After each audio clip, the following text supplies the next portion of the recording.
There must be absolute unity and determination in the response.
There is unity in the oppression. There must be absolute unity and determination in the response.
There is unity in the oppression.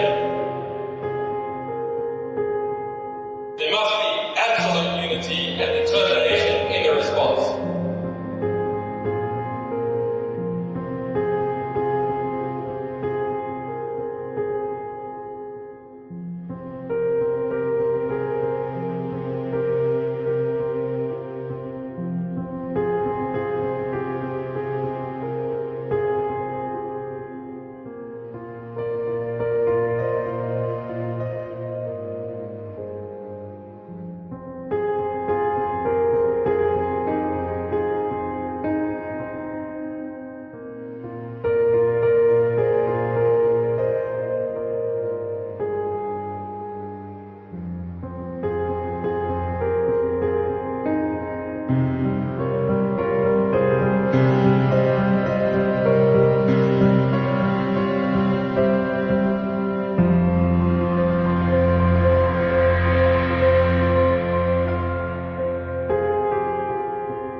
There is unity in the oppression.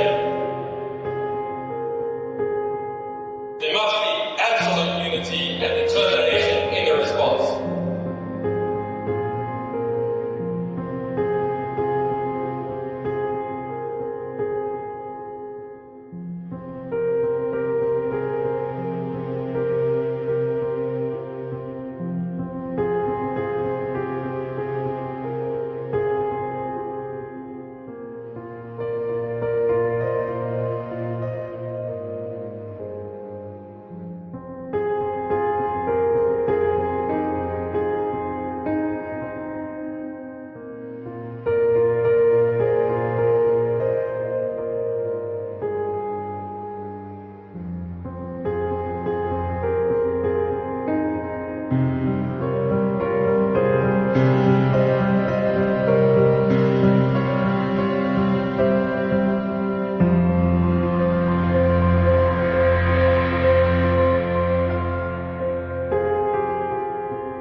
Welcome to the 28th edition of the Vigil for Julian Assange. I'm Joe Lauria, Editor-in-Chief of Consortium News. We're having a special edition on Thursday because today was the day that Julian had a day in court in terms of the U.S. request for extradition from the United Kingdom. I wrote a piece for Consortium that I'm going to read now to give the details for those who are not up to speed of what happened today. Julian Assange had his first day in court Thursday in his fight against extradition to the United States in an historic press freedom case that could have a profound impact on the future of journalism. He was dressed in jeans and a dark jacket and a t-shirt, and Julian appeared on a video screen inside a cramped courtroom in Westminster Magistrates Court in London. He was widely quoted as saying the following: "I won't surrender to the US for doing journalism that has won many awards and protected lives." Julian, of course, was arrested on April 11 after Ecuador lifted political asylum at its embassy in London, where he had lived since June 2012. On that day, April 11, the U.S. unsealed an indictment against the publisher for conspiring with WikiLeaks source Chelsea Manning to crack a password needed to hide Manning's identity. Protecting a source is a routine part of investigative journalism. The U.S. also filed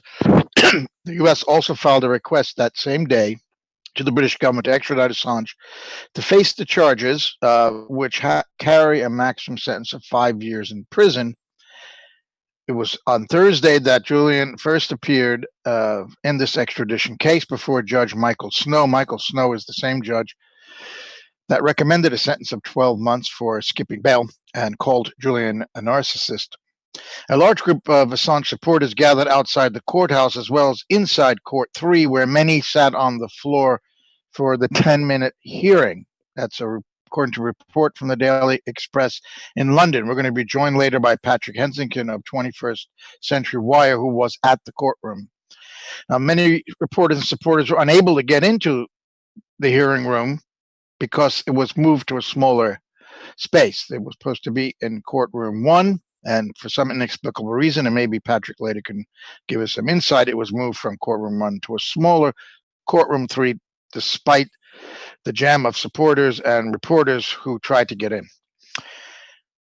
What happened at the end of this 10-minute hearing is that the judge decided there would be another procedural hearing on May 30th, and a substantive court date was set for June 12th. However, it is expected that this case will last much longer than June 12th. That's the day, June 12th, the U.S. faces a deadline to reveal any further charges against Assange, which the British courts must base their extradition decision. However, we had Francis Bard, international lawyer, on a couple of weeks ago, and Francis said that there is a rule of specialty that's in the extradition treaty between the UK and the US, which means the US could ask Britain to waive that, and Britain could send Julian to the US on the charges that exist, just these flimsy 5-year maximum sentence charge of supposedly entering a government computer when, as I said, Julian was only trying to protect his source by helping Chelsea Manning get a password.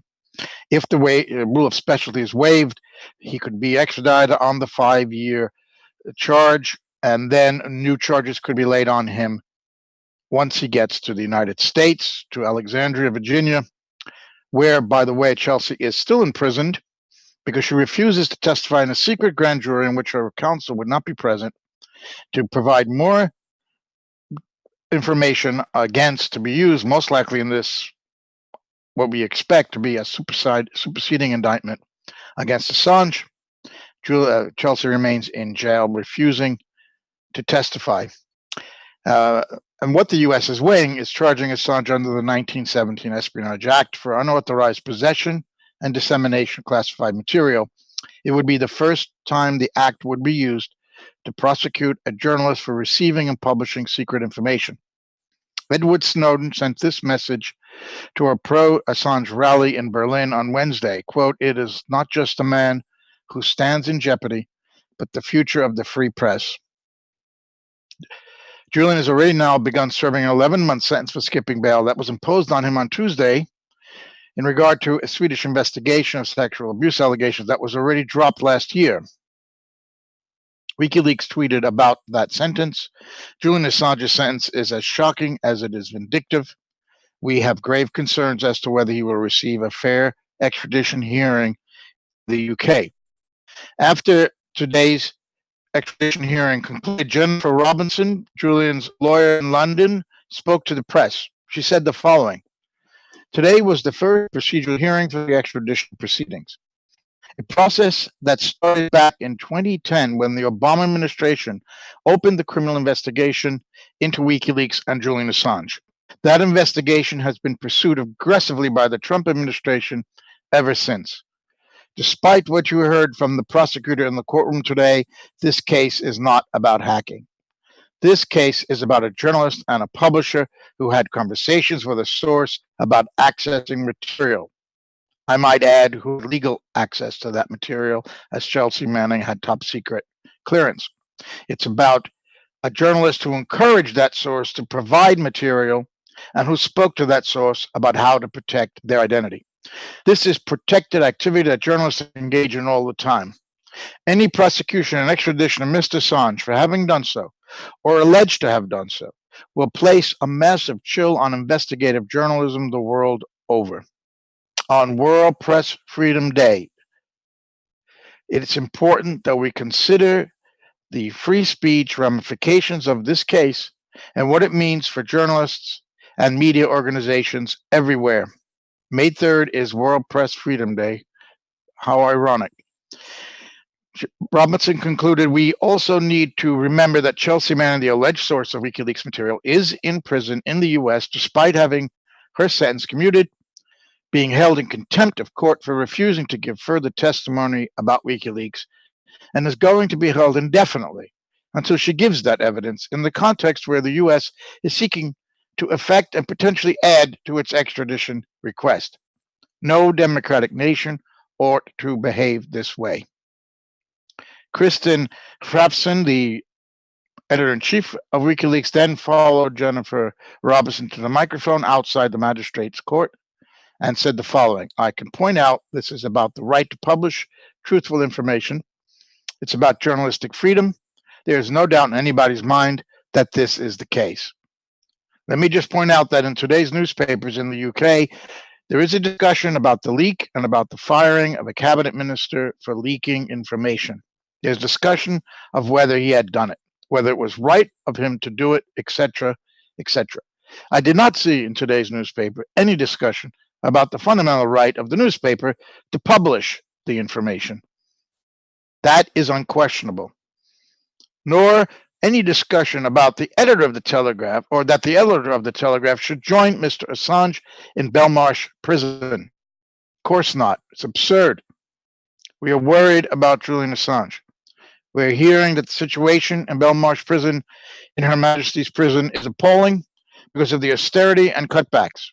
For the last week since he was arrested, he has spent 23 or 24 hours a day in his cell, most of the time. That is what we call in general terms solitary confinement. That's unacceptable. That applies to most of the prisoners in that appalling facility. It is unacceptable that a publisher is spending time in that prison. The fight has just begun. It will be a long one and a hard one. But we count on the general public to understand the importance of this case, and will fight till victory. In regard to the general public understanding the importance of this case, MSNBC in the United States has a poll. It's asking, should Julian Assange be prosecuted for his involvement in WikiLeaks? Now, WikiLeaks itself points out that the poll is misleading because it lists Julian as a whistleblower, and of course, he's a publisher. Chelsea Manning was the whistleblower. He's had other whistleblowers as the sources for WikiLeaks material. Julian Assange is a publisher. However, despite that mistake, the response from now around 9,000 voters is 94% in favor that Julian Assange deserves protection. I should point out that MSNBC has been one of the most virulent promoters of the Russiagate conspiracy theory, and part of that was that Russia hacked democratic emails and gave them to WikiLeaks, and that Julian Assange is somehow, because of that, a Kremlin agent. That line has been pushed on that network, and yet the poll that it's put out shows that 94% of its respondents want Julian Assange to be protected. So the message is getting out there. It's only one poll, and it's only 9,000 votes, but the message is out there. In regard to the sentence of 11 months that was given to Julian Assange on Tuesday for his bail skipping, WikiLeaks said in a tweet that Assange's sentence for seeking and receiving asylum is twice as much as the sentencing guidelines. The so-called speedboat killer, convicted of manslaughter, was only sentenced to 6 months for failing to appear in court. WikiLeaks also tweeted that Assange's sentence is as shocking as it is vindictive. We have grave concerns as to whether he will receive a fair extradition hearing in the UK. On a final note, the Ombudsman of Ecuador has issued a statement. It is a national human rights institution, the Ombudsman of Ecuador, and it expresses its deep concern at the decision adopted by the Ecuadorian state to withdraw the nationality of Julian Assange, as well as to terminate the diplomatic asylum he maintained at the Embassy of Ecuador in the United Kingdom.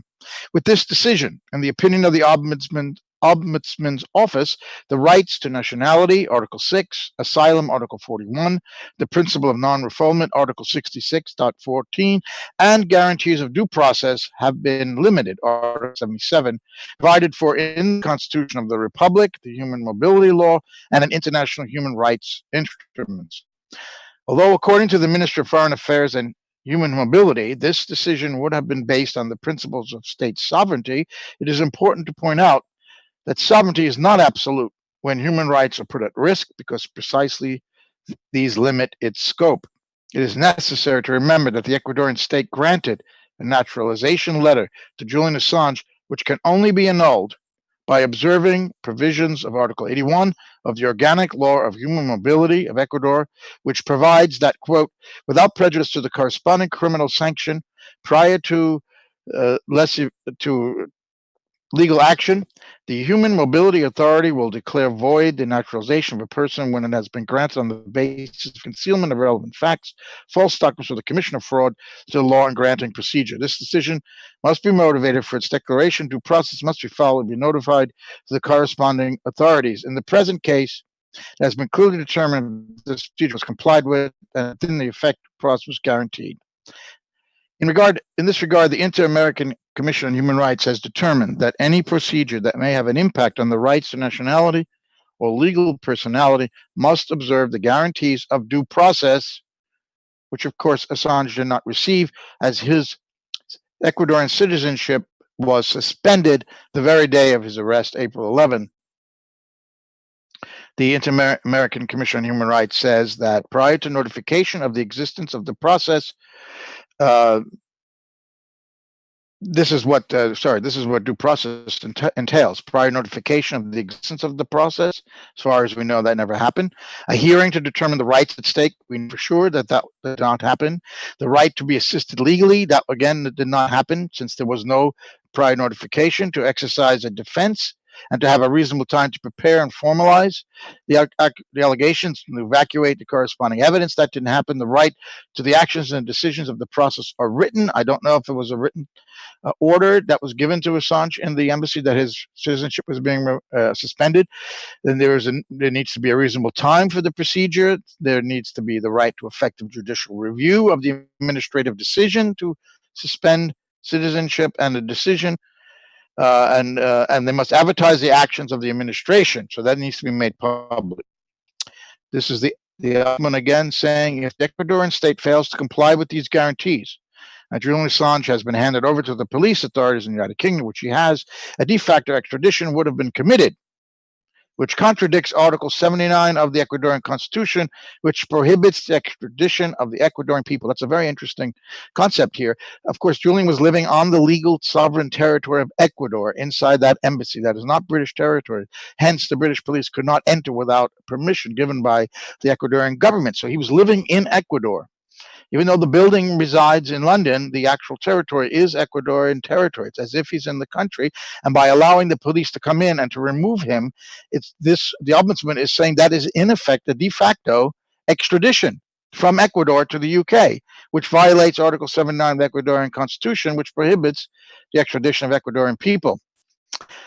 He goes on to say, on the other hand, it must be taken into account the status of asylee demanded from the Ecuadorian government, respect for the principle of non-refoulement, and that means sending a person who has legal, political asylum back to a country where he could face persecution, and that's clearly the case in the U.S.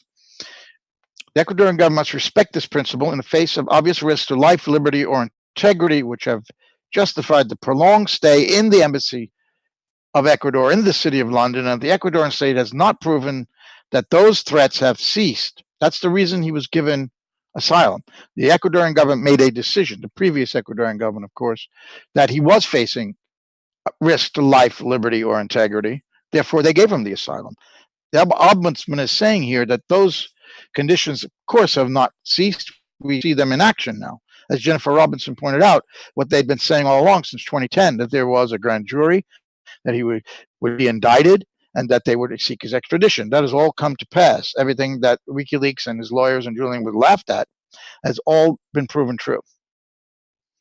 I will stop there about the ombudsman statement. I think we got the point. I'd like to bring in from London, who's been patiently waiting, Patrick Hensingham. Patrick, I see you there. He's the editor of 21st Century Wire, and he was outside the courtroom today, and he's going to tell us what he saw. Patrick, welcome to the Vigil. Yeah, thank you, Joe. Good to be with you. So please tell our viewers what you experienced today when you went down to the magistrate's court. Sure. Yeah, the courtroom, the whole problem with changing the location of the courtroom from a larger or the main courtroom to a small courtroom, where practically no members of the public were being allowed into what's called the public gallery. And in terms of the press access, a very limited space for press. I'm an accredited journalist, and I wasn't allowed in. As were many other journalists, accredited journalists weren't allowed in. So there was limited space. And the question was, why was that? The huge crowd turned out in terms of public. I'd say hundreds. There's at least 300 or so or more supporters outside, plus the press pool was massive. There's probably at least 20 or 30 mainstream media organizations, plus a few dozen alternative media outlets as well outside.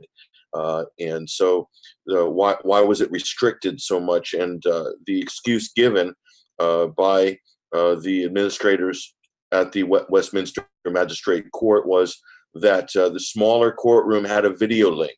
Therefore, it was the only one that they could use. So, this brings up two kind of fundamental questions. One, why was Julian Assange, only appearing via video link as a terrorist would, for instance, someone in a maximum security prison? Why wasn't he there in person? Because reportedly he was at Southern Crown Court only yesterday in the flesh.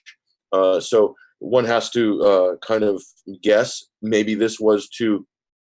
And by the way, the hearing at Southern Crown Court yesterday in Southeast London, that was moved up from May 26th to May 1st at the very last minute. It was just announced only a day or two before, April 29th or something like that. So nobody was able to know. So the public couldn't mobilize for that event. And so I think this was a political decision, to have him appearing via video link on this particular hearing today. So that's the one thing. The other thing is, of course, they could organize a flat screen TV and a link. I'm sure they're capable of doing this in the main courtroom. So this was the excuse given. So it seems to me, Joe, that this was sort of arranged in order to have the least amount of public support there in the courtroom, and also the least amount of press being given access to this event. But, from a public support point of view, it was huge support outside. It was great show of support. A number of gilets jaunes, yellow vests, as well came from Paris to show their solidarity. There are people from numerous European countries who came to show support outside the Westminster Magistrates Court today for this extradition hearing, which is the first move in a sort of potentially a long process, which you've already laid out there. But there was also 150 or so people outside of the courtroom, inside of the foyer, up on the mezzanine level outside of this court. So it was a huge amount of supporters there. And I don't know if that would have had any bearing, of course, in the proceedings, but certainly in terms of public optics, this can't be ignored from the sort of judiciary side, the British government side, but also from the media side, the press side as well. So they really sucked the dramatic oxygen out of the sort of the courtroom hearing of what is the beginning of a monumentous international legal proceeding here.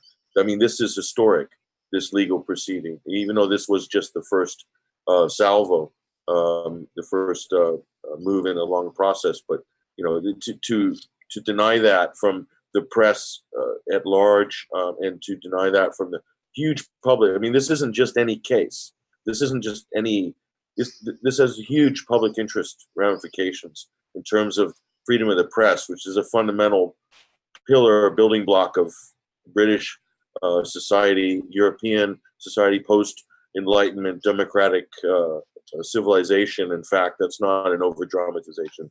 And the United States, North America, every country in the world that's fought so hard to achieve some protection and press freedom in modern times. So that's what this case kind of represents. So to deny that to the public, to the press at large, I think is very telling. Okay. Patrick, were you able to follow the proceedings on a TV screen? Did you hear what was going on inside? No, we weren't. But if on May 1st at Southern Crown Court for the bail jump hearing, people were allowed access into sort of a closed circuit TV video room to sort of see the proceedings there. This is what we've understood just from talking to people who attended it. That facility was not available at Westminster Magistrates Court. That sort of luxury was not. But you said they moved it to the smaller courtroom because it had the facilities for a video hookup. Yeah, a video link to connect, to the Belmarsh. To Belmarsh. Yes, to Belmarsh. I see. So right. You're making the point that had he been allowed to come in person, they could have stayed in the larger courtroom. That Absolutely. They wouldn't have needed this video link. So you have no idea. You're also relying, like I am, not in the UK, about what happened inside. Just the reporting, and I quoted from the London Daily Express. I mean, I didn't want to do that, but we didn't have access to this. But it only lasted 10 minutes. I would love to get the full statement if it comes out of what Julian said. That quote is a tremendous one. I refuse to surrender to the U.S. for practicing journalism. That's won many awards and protected many people. That's a great quote, but I think he may have said more than that. But now your point here about the supporters coming from all over and backed up by this poll that I mentioned, I think sections of the public are getting it. And what they're getting is something that really interesting. I watched this week an interview that Julian gave in 2010 to the 60 Minutes program in the U.S. It was a long interview. He was at that time under house arrest in Britain, wearing an ankle bracelet. And it's an excellent interview, and I recommend people see that. It's easy to find online. And one thing he said was, it's extremely relevant because they're talking about the Espionage Act. They're talking about the U.S. indicting and arresting him. They're talking about him being extradited. And most importantly, Julian says that if the U.S. goes down that road, if they do all these things to me, they have crossed over to a dark side, basically. I'm totally paraphrasing here, but they are no longer the United States of America. At one point, Steve Croft, the interviewer, says, "Are you, people say you're anti-American," and he said, "No, on the contrary, we are supporting the ideals of the United States, of Jefferson, of Madison, etc. But if the U.S. indicts and extradites me, a publisher and a journalist, they will have changed as a nation." It was something dramatic to that effect, and you can't be overly dramatic about that. This is absolutely the case.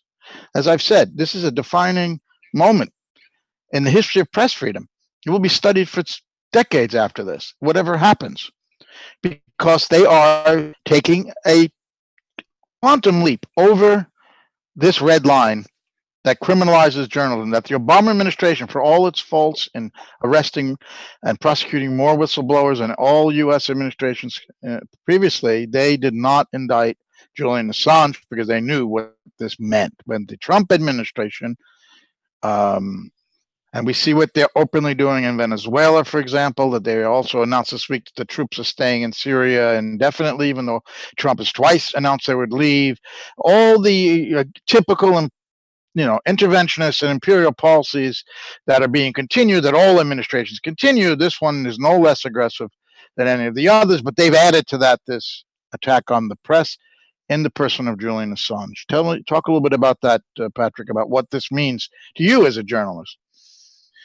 Yeah, and this is a question that I was asked a few times by other reporters, and also I spoke about this last night, and we had a meeting at the Central London Baptist Church in Holborn, and George Galloway was kind enough to facilitate that as the MC, and Christian, editor of WikiLeaks, also came and gave a talk as well, along with Annie Machon, who's a former MI5 whistleblower in Britain, who you know. And a number of other great people on the panel: Alexander Mercurius from the Duran, and Sheila Coombs from From Stop War, Neil Clark, journalist and broadcaster as well. He spoke, and also some other close supporters of Julian Assange, who've been holding the vigil outside of the Ecuadorian embassy for a long time. And Christian from WikiLeaks. He said something that really opened this up, and he said, this is effectively also a human rights issue, and I think his rhetoric is become a lot more. It's opened up to the human rights side more, the social side of this. He said, his daughter had his 18th her 18th birthday last night, and he had to leave that to come and speak at this event. But commented how how this is a sacrifice that I'm sure that she can appreciate, that he's also doing this for her future and the future of other people as well, her age. But that he was just lamenting the abandonment of the norms, the things that he himself and many others have got into journalism in the first place, the values and the sort of the things that motivated them to become journalists in the first place. Those are all falling by the wayside. We're seeing this on so many different levels. You talked about the gangsterism of the current U.S. administration. Of course, different sort of gangsterisms from previous U.S. administrations, but it's particularly noticeable now, this sort of flouting of international law, of international norms, and this sort of bullying and intimidation of the UN and international bodies and so forth, all the while espousing the virtues of the rules-based international system or international order, which we hear so much about. But what is the rules-based international order? In this case, it's the Hobbesian state of nature. It's might makes right, the survival of the strongest. It's Thrasymachus in Plato's Republic, in the parable of the ship, basically. So you have, for journalists, this is absolutely a red line. It's so prescient that you mentioned this 60 Minutes interview from so many years ago with Julian Assange, how prophetic that is. This red line, once it's crossed, and people have to understand, I'm sure journalists can understand, and Annie Machon laid out a very, very frightening prospect last night during her speech. The British government is reviewing the possibility of passing legislation that would criminalize publishing information that's already in the public domain, from 2 to 14 years in prison. Okay. Now, this has been protected. This has been, leaking is one thing, certainly in terms of the Official Secrets Act. But, once something's out in the public domain, to republish it or to sort of, as a journalist, imagine the implications of this. And so this looks like it's custom made for a WikiLeaks situation. And, the point I want to make is this is also above all, as well as being a journalist and a free press issue, how this problem has come to pass for the state in terms of maintaining the powers that it wants to accrue in terms of controlling information, mitigating any potential embarrassments. So this is effectively a technological issue that has emerged with the rise of digital technology and the internet. So this is a technological issue combined with a jurisdictional issue. And WikiLeaks is the quintessential 21st century media outlet, very different from normal, quote, normal other mainstream media outlets, in that it does what it does in a very pure sense. From that point of view, publishing information, WikiLeaks does the heavy lifting. It takes the risks. It protects the whistleblowers. The rest of the mainstream media should look at that and say, what a great service they're providing, much like a newswire service, but a lot more deep and valuable in the sense of leaking stuff in the public interest. They should be, rushing to the defense of WikiLeaks and saying, what a great service. They do all this hard work for us. They do it for free. And all we have to do is go in and do the investigations and find out what's relevant in terms of the data that's been dumped, cables, emails, etc. Okay, that's not happening. Why is that? That's an interesting question. It's not just political. I'm gonna contend that this is also what WikiLeaks is challenging, the business model of the legacy media, the paid exclusives. And as you know, Joe, and as many other people, they honestly know about how this system works. Not all paid exclusives get published.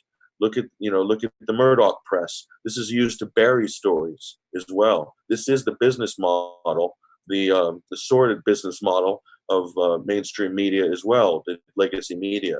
So WikiLeaks challenges this because it does this for free. It puts this out. There's no money exchanged with the sources. This is, in its purest sense, journalism, you could argue, right? And so this flies in the face of a monolithic press that has been co-opted by the national security state, been co-opted by the corporate state, whereby a lot of information ends up locked in filing cabinets in mainstream media organizations over the years, or buried or disappeared, or ended up locked in archives and warehouses and things like this for years and years. But WikiLeaks challenges that directly.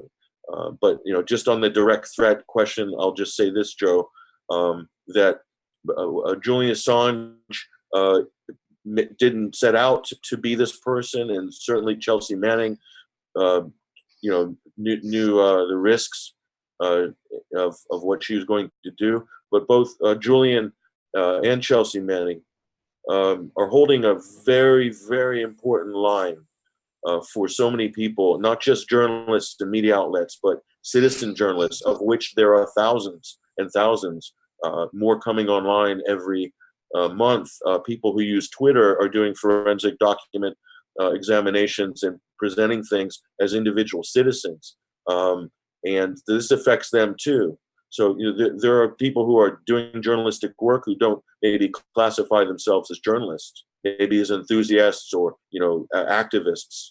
They're also they would be implicated in this new sort of super legal structure, this universal jurisdiction that the United States is projecting and hoping to sort of enforce. And with the extradition lawfare, spurious lawfare games that you just laid out, Joe, with regards to Ecuador, and the three-way collusion between the United States, the UK, and Ecuador. Think about that in terms of the long arm of the United States. and it'll threaten countries with sanctions, for instance, if they don't give up this person or that person. So there's no escape. There's only a few countries that that could withstand that type of pressure, diplomatically, economically, and so forth. And so the United States is acting like it's running this kind of international racketeering. That's not a exaggeration. Look at Ecuador banking a $4.2 billion IMF loan, which clearly was a quid pro quo arrangement, and there's another $6 billion in the pipeline. And you look at what they've done: fast track, just bypassed international law, Ecuadorian law. The British, by fault, they're taking that by fault. The British are flouting international law just by participating in that. So this is serious. And this is what Christian from WikiLeaks was lamenting in his speech last night, which is a tremendous speech. I just encourage people to go to RT UK's live stream on Facebook, and you can watch that speech that he gave, which is very personal. It was completely off the cuff and from the heart, and he really lays out some really important issues there. Well, yeah, I haven't seen that, so I will see it myself, and I do recommend others to see it. You're describing as the mask is coming off the U.S. Empire, basically. I think there's one reason why the establishment hates Trump so much is because he doesn't play the game of frontman for empire, and that's the chief role of the president. He's rude, he's crude, but he's doing the job, ultimately for them, I have to say. And part of that global reach, as we're discussing, has been around for a while. For example, the Espionage Act, since this 1961 amendment, allows the U.S. to arrest anybody anywhere in the world if they say that they have broken the Espionage Act. The U.S., of course, is sanctioning nations who are trading with Iran, for example, which should be their sovereign right. But I need to ask you, and also I wanted to comment about what you said about the Murdoch press. I worked for years for the Murdoch press, both the Wall Street Journal and the Sunday Times over there in London. And I could tell you, they buried stories that I pitched to them, and I'm sure I wasn't the only one. So that is the routine way in which the corporate media shapes a narrative that's friendly to establishment interest, which is more to omit and suppress news than to actual fabricate it. But this law, I was unaware of what you said that Annie was talking about last night. Can you tell us a little bit more, because a lot of Americans don't know about the Official Secrets Act, and what we have is the Espionage Act, and there's that Section E that says that anyone who has possession of unauthorized classified material, and anyone who disseminates that can be prosecuted. That's about as close as we get to the Official Secrets Act. What we've got in the U.S., of course, is the First Amendment, which is different because that's about what's called prior restraint. The government cannot order a newspaper or any news organization not to publish something. But once it's published, and this was established in the Pentagon Papers case, once it's published, they can prosecute. So Julian, no one denies it, and Julian himself would not deny that he had possession of classified material and that he published it. That should be obviously protected by the First Amendment, but it is not. And therefore, this law, a very bad one, is on the books, but is never used by any U.S. administration, but might be by this awful Trump administration.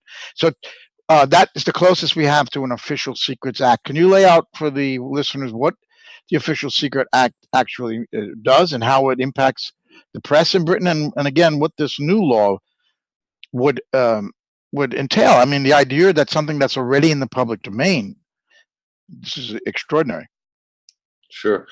There's probably people who can give a better commentary on the Official Secrets Act than myself. I am familiar with it. Effectively, what is the Official Secrets Act? It's a kind of a gagging order that's always there. It's always in the background for anybody who works for a government agency, who works for the state, who has any level of clearance, would fall under the purview of the Official Secrets Act. So it's really a deterrent for whistleblowers in the UK.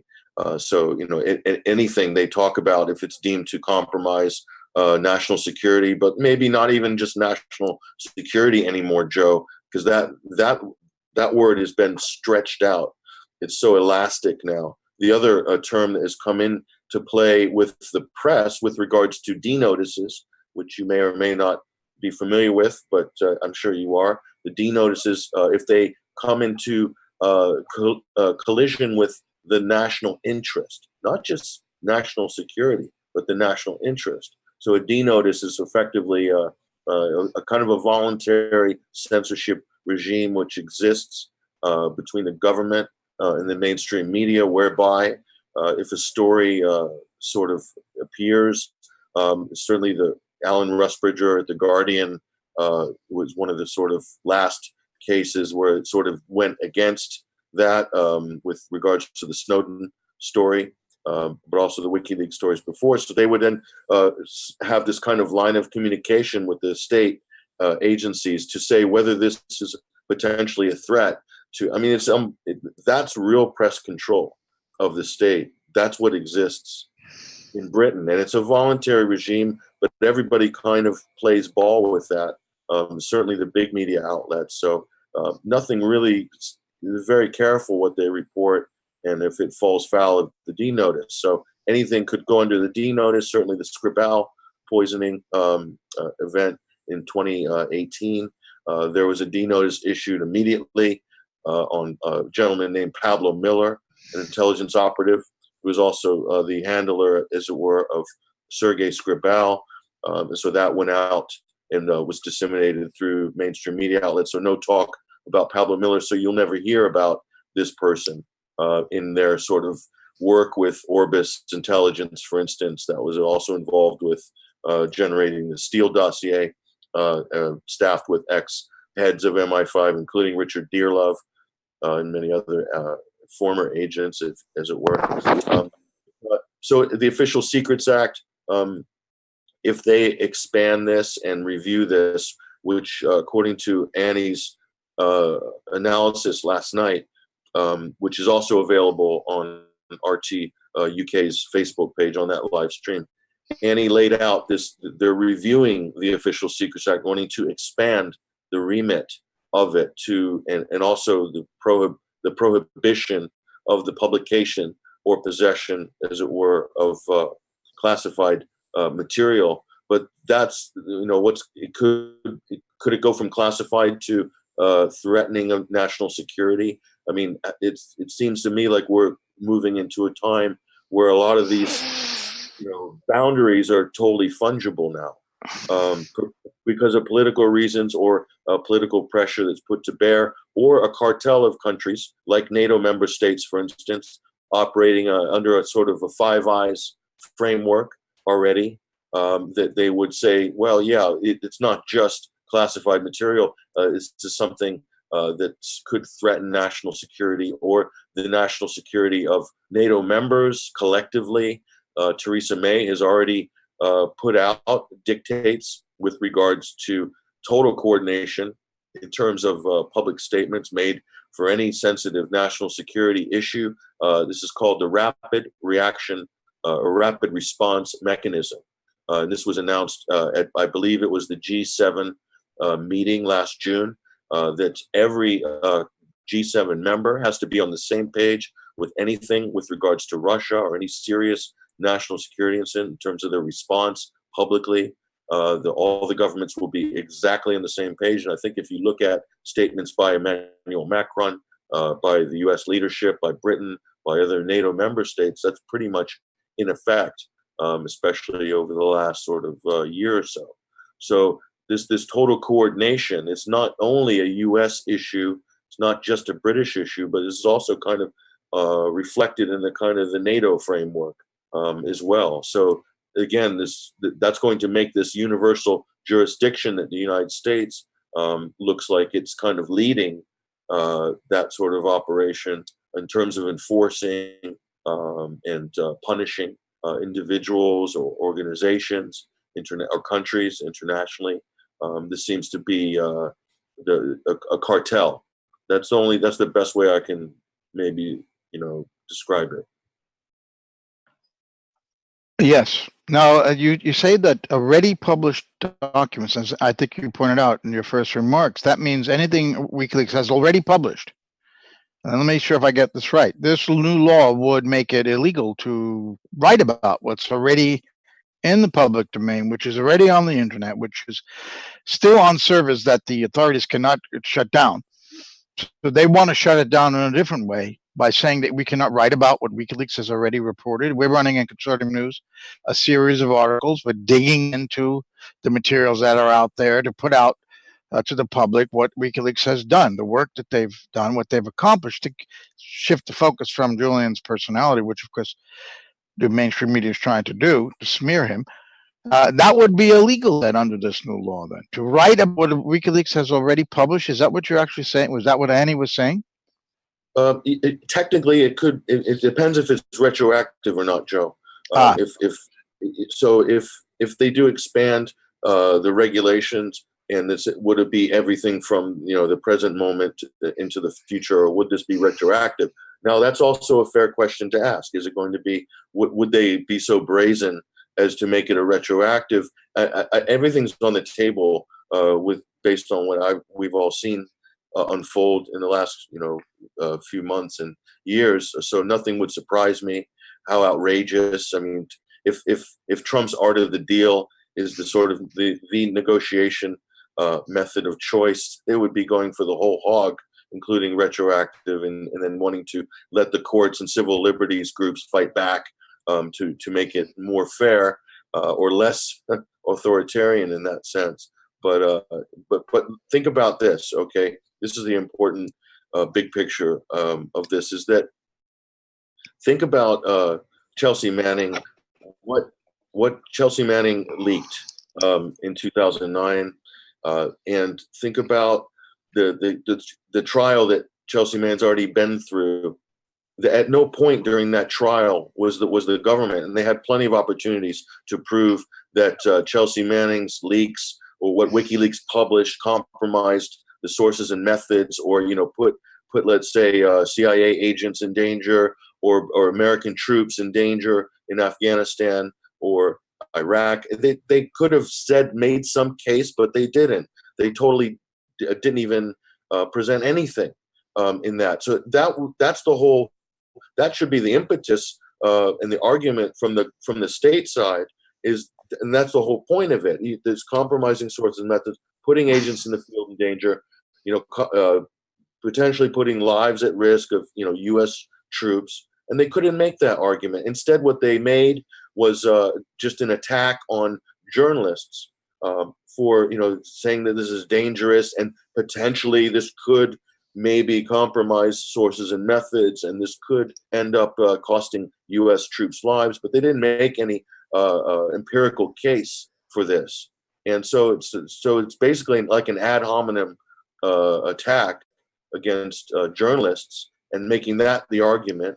And so this kind of like an abandonment, let's say, of kind of the judicial arguments on the state side. So they don't really have a leg to stand on to support their side of things. And the other point I'm going to lastly make on this, which George Galloway made so eloquently last night, he said, at some point, the crime of leaking, if it falls foul of the Espionage Act or the Whistleblowers Action in the United States, or falls foul of the Official Secrets Act, or the data was stolen, or the documents were stolen.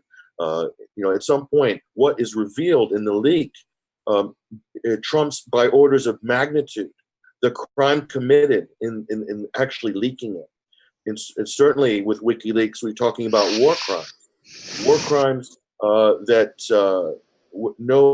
the person who's perpetrated, the people who have perpetrated the war crimes have not haven't faced justice for what they've done. Instead, the only person facing justice, or people facing justice, are those who've exposed the war crime.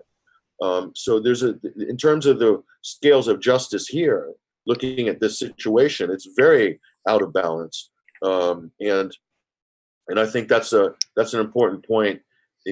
People need to have a little levity, step back and look at this situation and not just this, but other leaks and other whistleblowing activities, and ask that question: is the crime of stealing a document, is that greater than the injustices and criminal activity that's been exposed in the leak itself?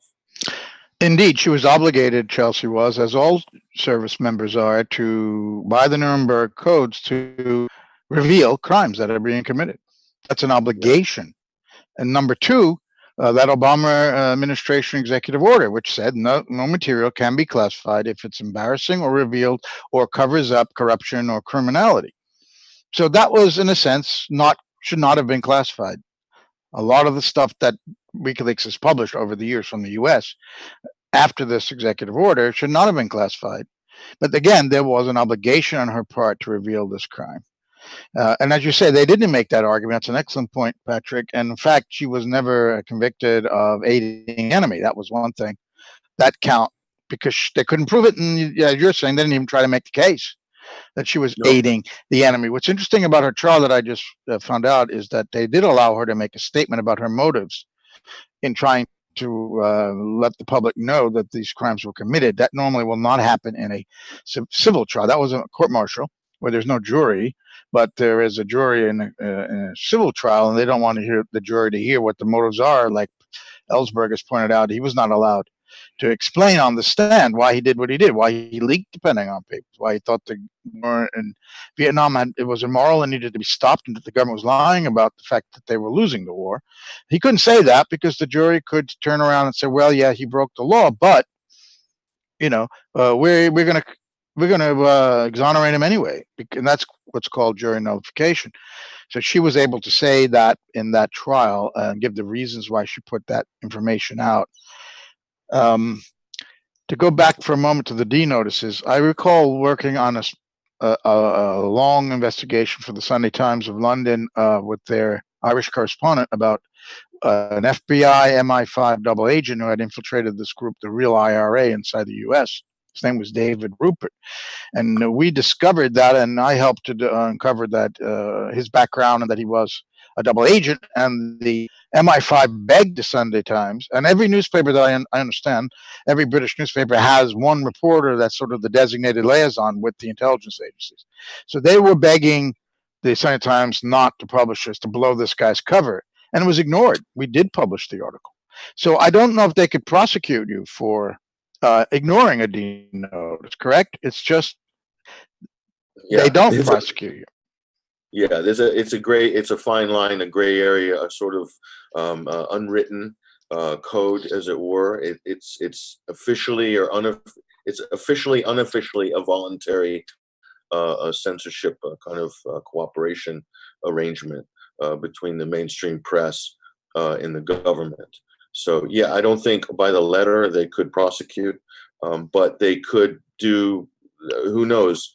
Because also, according to Annie Michon last night, she said the intelligence agencies are not accountable to anybody, despite all of the assurances constantly. Oh yes, we absolutely do things ethically, and we're regulated under kind of civil service. And no, it's according to Annie, it doesn't exist. That's just a myth.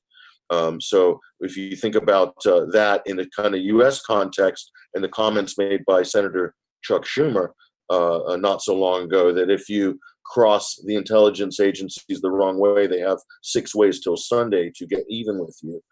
Think about that statement, and that's kind of maybe what could be behind the scenes if one was to, go against the sort of advice or wishes of what is effectively an unaccountable deep state agency in many cases.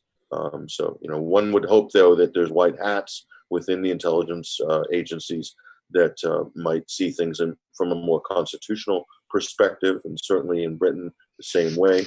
And so I'm sure there's that political struggle, Joe, going on in all organizations. Yeah. One of those 6 ways is to get the Department of Justice to indict you, which they've now done against Julian Assange. So, and he's been thrown in Belmarsh prison. That's one of the 6 ways. Another of them are ones that he expressed in that 60 Minutes interview that he feared for him and his staff, and that would be assassination. He openly spoke about that. That's one of the 6 ways. As far as oversight goes, it was the Church Committee hearings in the mid-1970s that revealed since the end of the Second World War, the enormous crimes that were committed by U.S. intelligence agencies, the NSA, the FBI, and the CIA principally. And out of those hearings, which we cannot imagine ever taking place today, because you've got one side of the aisle completely in love with the intelligence agencies because they went after their hated figure Trump. But one of the things that came out of the Church Committee was that the Senate and House Intelligence Committees were set up. They were supposed to be the oversight. And that's also a joke it is manipulated by the intelligence agencies. The best example probably is that when the torture report was to be issued by the CIA, they didn't want that issued, and they were spying on the Senate Intelligence Committee. That's right. They were spying on their overseers. First of all, according to Dianne Feinstein at the time, if anyone remembers, he said on record that the CIA had spent upwards of, I'm quoting her, I believe from memory, but $40 million to suppress that report because I think she was running point on compiling that. So, I mean, that's a big statement by a senior ranking U.S. senator. And that just kind of went by the wayside. I watched that unfold on CNN at the time. I think that was in 2015 or something like that. And it just washed down the river of, and that's so significant. That should have been opened up and examined by all of these outlets. I mean, that's a very hugely underreported story. And her statement, which she made live on the air on CNN, it just got completely washed down the river of the memory hole. Yeah, well, you could add the crime of theft to what the CIA did because they stole $40 million from the taxpayers. The CIA is not, by its statute, allowed to operate on the territory of the United States. They've done it routinely, which is nothing the Church Committee unveiled, but they did it in this case. They had a spying operation not only on the U.S. territory, but in the goddamn Capitol building, in the committee hearing rooms, in the Senate office, the offices of the senators on the Intelligence Committee. They spied. That just shows you the power and the reach of these unaccountable agencies that have to have had a hand in this prosecution. Don't forget, we've often quoted that Pompeo remark when he was CIA director that he was going to get us Assange and WikiLeaks because he called them a non-state hostile intelligence agency. But guess what? WikiLeaks, just right now on their top of their Twitter feed, has once again, published the link to securely submit to their Dropbox classified or any other information that's newsworthy. They're still in business. And by the way, the Wall Street Journal and other newspapers copied that idea. They also created a revolutionary way for people to provide sensitive information to a newspaper or to a news organization. That was pioneered by WikiLeaks, copied by the mainstream press, who persist in portraying him as some danger somehow to the public. Instead of supporting him, because that's their own butts that are on the line, that's the ones they should be concerned about, number one, right? And if he goes down, especially with this Trump administration or future administration, this will be a precedent. Who knows? There are going to maybe be worse administrations in the future in terms of press relations and press freedom. This has to be opposed. You'd have to hope that somebody in the British establishment, in the judiciary, gets it. But I'm not very optimistic. How do you feel about that? Because we had a debate here last week between two of our guests about whether, and four of us actually ganged up on one of them. He was Alistair Thompson, the guy who founded Scoop NZ, was convinced that there's no way the British courts will extradite Assange. They just can't because of the reasons we're discussing here. This is a fundamental press freedom issue. Britain has too much to lose, too much embarrassment. If they're seen around the world as acquiescing to their master in Washington to give up an Australian citizen to the U.S. for publishing. And how do you feel about that? What's your level of pessimism or optimism about what's going to happen? Alexander Mercurius, who's an editor of the Duran, .com website, who's also, extremely experienced and trained legal professional. He said that he still holds out confidence. He said this last night, that of all the branches of government in Britain, the judiciary is perhaps the most apolitical, and possibly the least corrupted by politics. And in this situation, you have to think positively, I think. So I'll take his advice on that, and I share his optimism on that. Now, some people will say that the judiciary is wildly corrupt on a very deep level in Britain, like it is in the United States and other leading Western, democracies. But so we still have to have some confidence that no one would want to have it on their legacy to sort of rule the wrong way and really shut the door historically on press freedom, to draw that dark curtain, whether it be in the UK or in the United States. That who would want to have their name in the history books should this go the wrong way, and in the future we'll look back at this as a really horrible move, a draconian move by the state, sort of past the point of no return, as it were, in terms of free speech and free press. So that's one thing. The other thing, though, I mean, there's some, you outlined, Joe, just in terms of the legality and the sort of violation of various international treaties, and the sort of dirty business going on with the Ecuadorian government with regards to the asylum issue. So many other international conventions have been flouted through this three-way collusion process that's going on between these three countries. I think you'll find the same thing in terms of the U.S. grand jury proceedings. Has there been a perversion of the courts of justice? Has there been a politicization of justice? And I think it's guaranteed. In fact, 21st Century Wire and our features writer, Nina Cross, we had a conversation with Alfred Dezayas, who is a former UN rapporteur for Venezuela and Ecuador. And he said that this is what's happened is in violation of Article 2 of the Lisbon Treaty, which says that people are protected from politicized justice, but also that journalists can't be, prosecuted for doing their job as journalists. And this also violates Article 19 of the International Covenant for Civil and Political Rights. So just on an international law level, massive violations on many aspects of the Julian Assange case and WikiLeaks. But in the U.S. law as well, there's huge problems in the U.S., maybe more problems in the U.S. than in Britain. But this is another reason why Britain was MPs, 70-something MPs signed a letter, I don't know if you saw this, to encouraging Sweden to reopen the sex case against Julian Assange, and said that in doing so, they have to, to protect future victims of sexual assault and women all over the world who are potential victims. They really hammed it up, and they sent drafted this letter. And so this just came out right after he was bundled out of the Ecuadorian embassy. So what I saw there, and it was led by the Blairites, a lot of Blairite members of the Labour Party, including Jess Phillips. I saw that as a political opportunity to sort of encourage Sweden to revive this completely dead-end sex misconduct or assault case. And that kind of offshores the problem for Britain of the extradition issue. And so that's a really desperate political move by those MPs. I can't believe that, and kind of virtue signaling with the, Me Too juggernaut as well, kind of using this as really the worst levels of politicizing something. For government to do that is just unbelievable. But they've tried it on, and I don't think Sweden's going to bite on that one.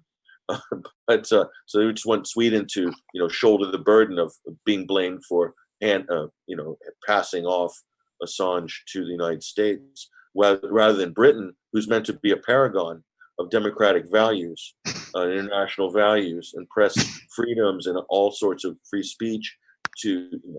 They're not going to have to take responsibility. So from this, back to your original question, that's why I do hold out hope, Joe, that it's going to be hard for the judicial, unless they can lay it on one judge who's about to retire, to sort of do the dirty on Assange in this case. But in the United States, what U.S. judge would want to rule on that and be in the history books? That's a big question. I know for a fact that's going to be a difficult one to go against the U.S. Constitution, something that everybody swears to defend and protect, as when they take the job of any major federal position. Well, Leonie Brinkema.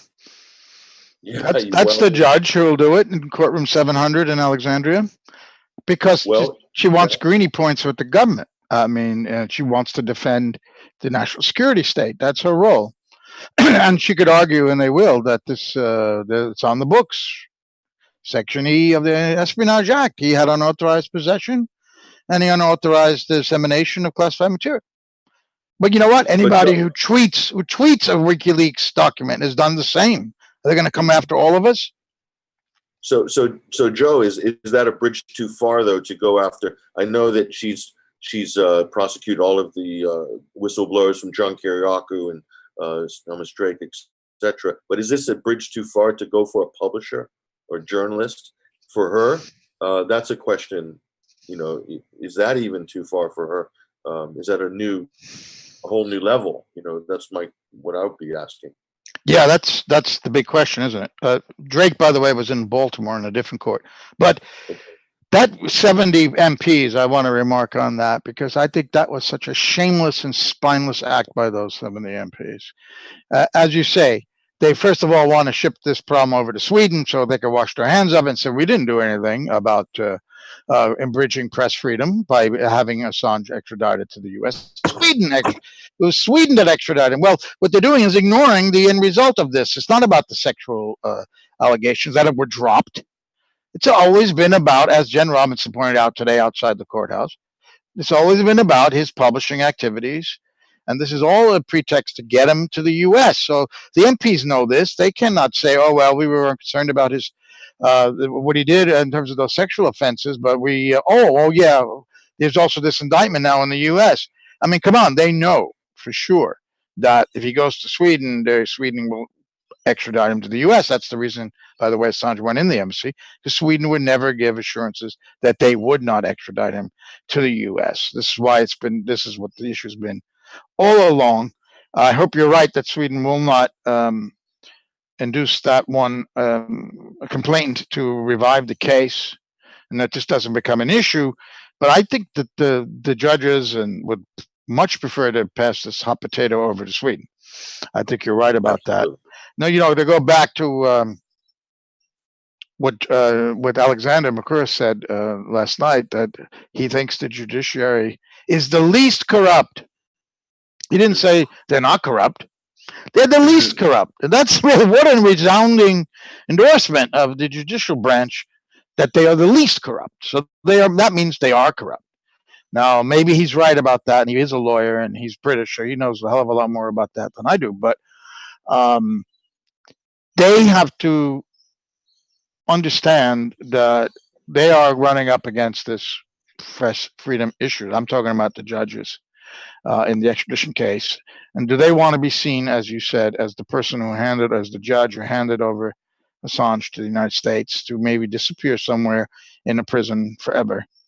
And what that impact will be, as Kristen said today in his remarks, there is a story right now in the papers on the streets of London about some cabinet minister who leaked some information, and whether, what it was, did he leak it, is he in trouble? But nobody's talking about the editor of the Telegraph, being in trouble for publishing it. I mean, This is exactly the point. So that's why the mainstream press continues to try to portray Julian Assange as not a journalist, as not a publisher. He's not one of us. Now, surely his methods, what he's invented, what WikiLeaks invented, this secure Dropbox, for example, publishing raw data.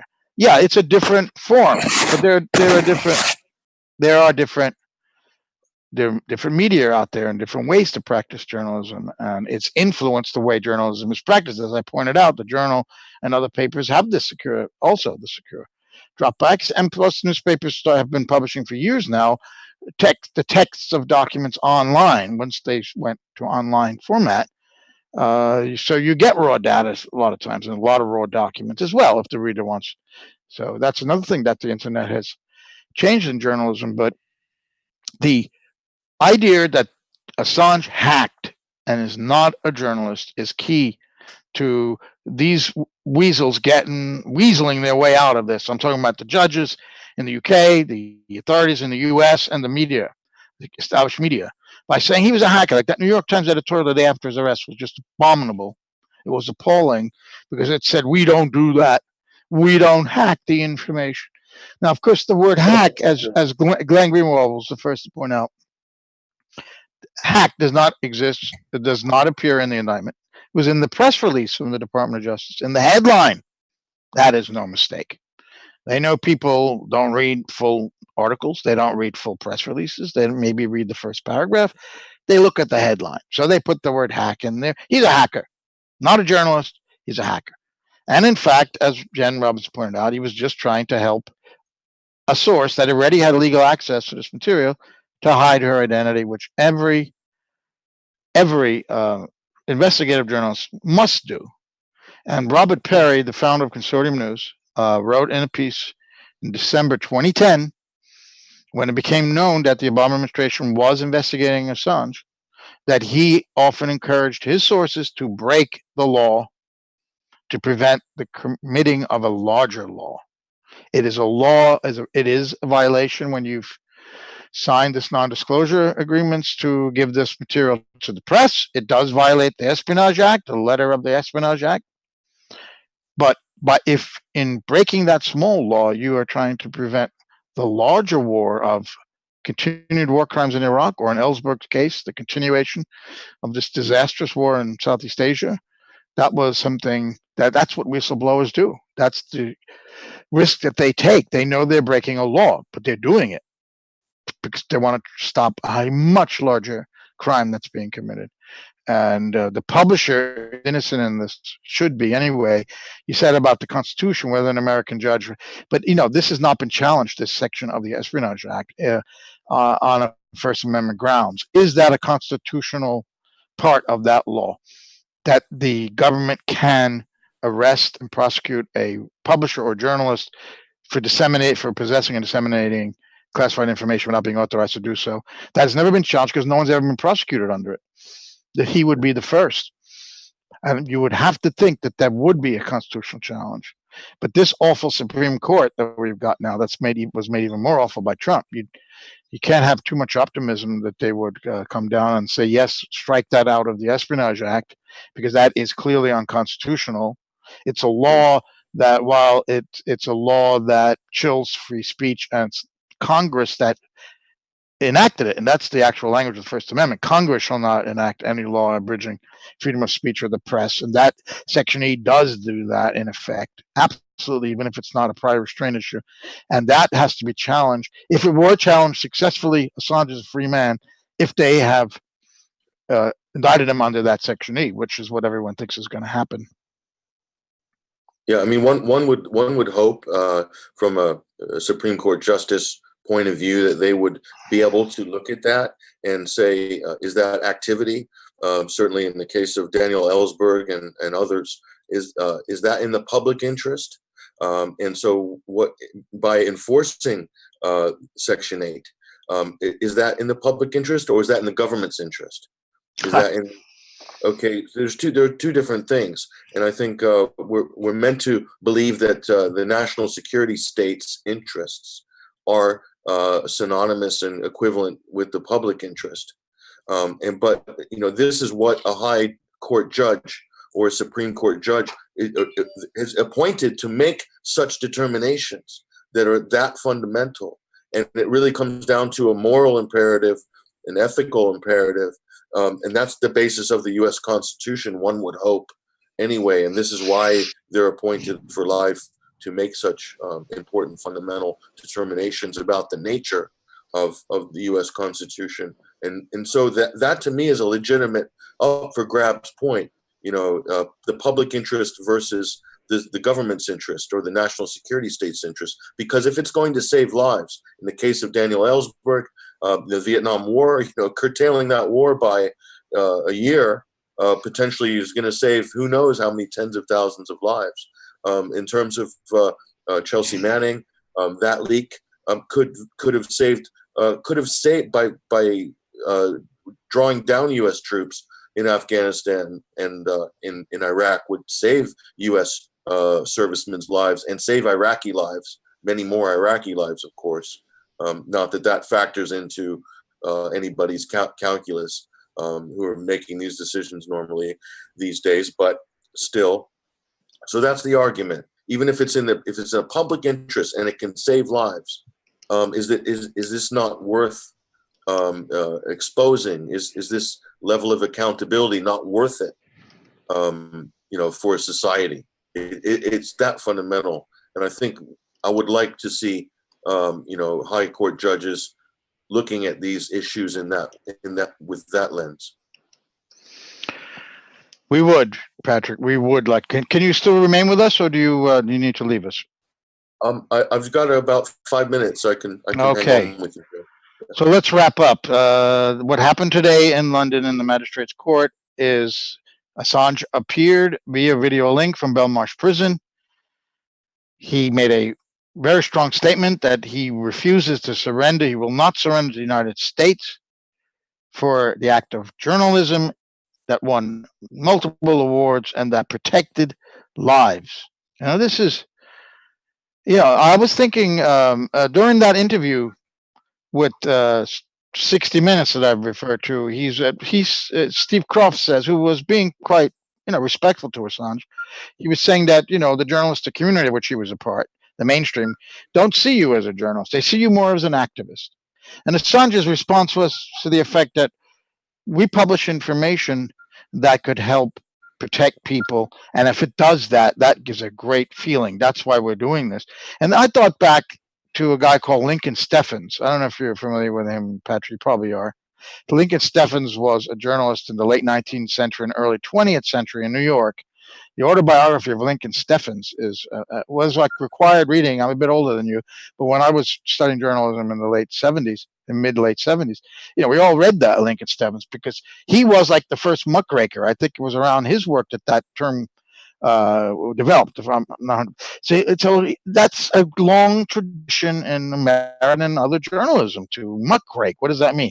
To stir up or rake up the dirt that governments and other powerful people are doing. That's the role, a central, if not the most important role of the press. Yes, you want to give the sports scores and the weather and the horoscope and all that, and the celebrity weddings and all that garbage. But if the press only becomes that, and so much of it has, you have lost a central role, which was to hold the government to account.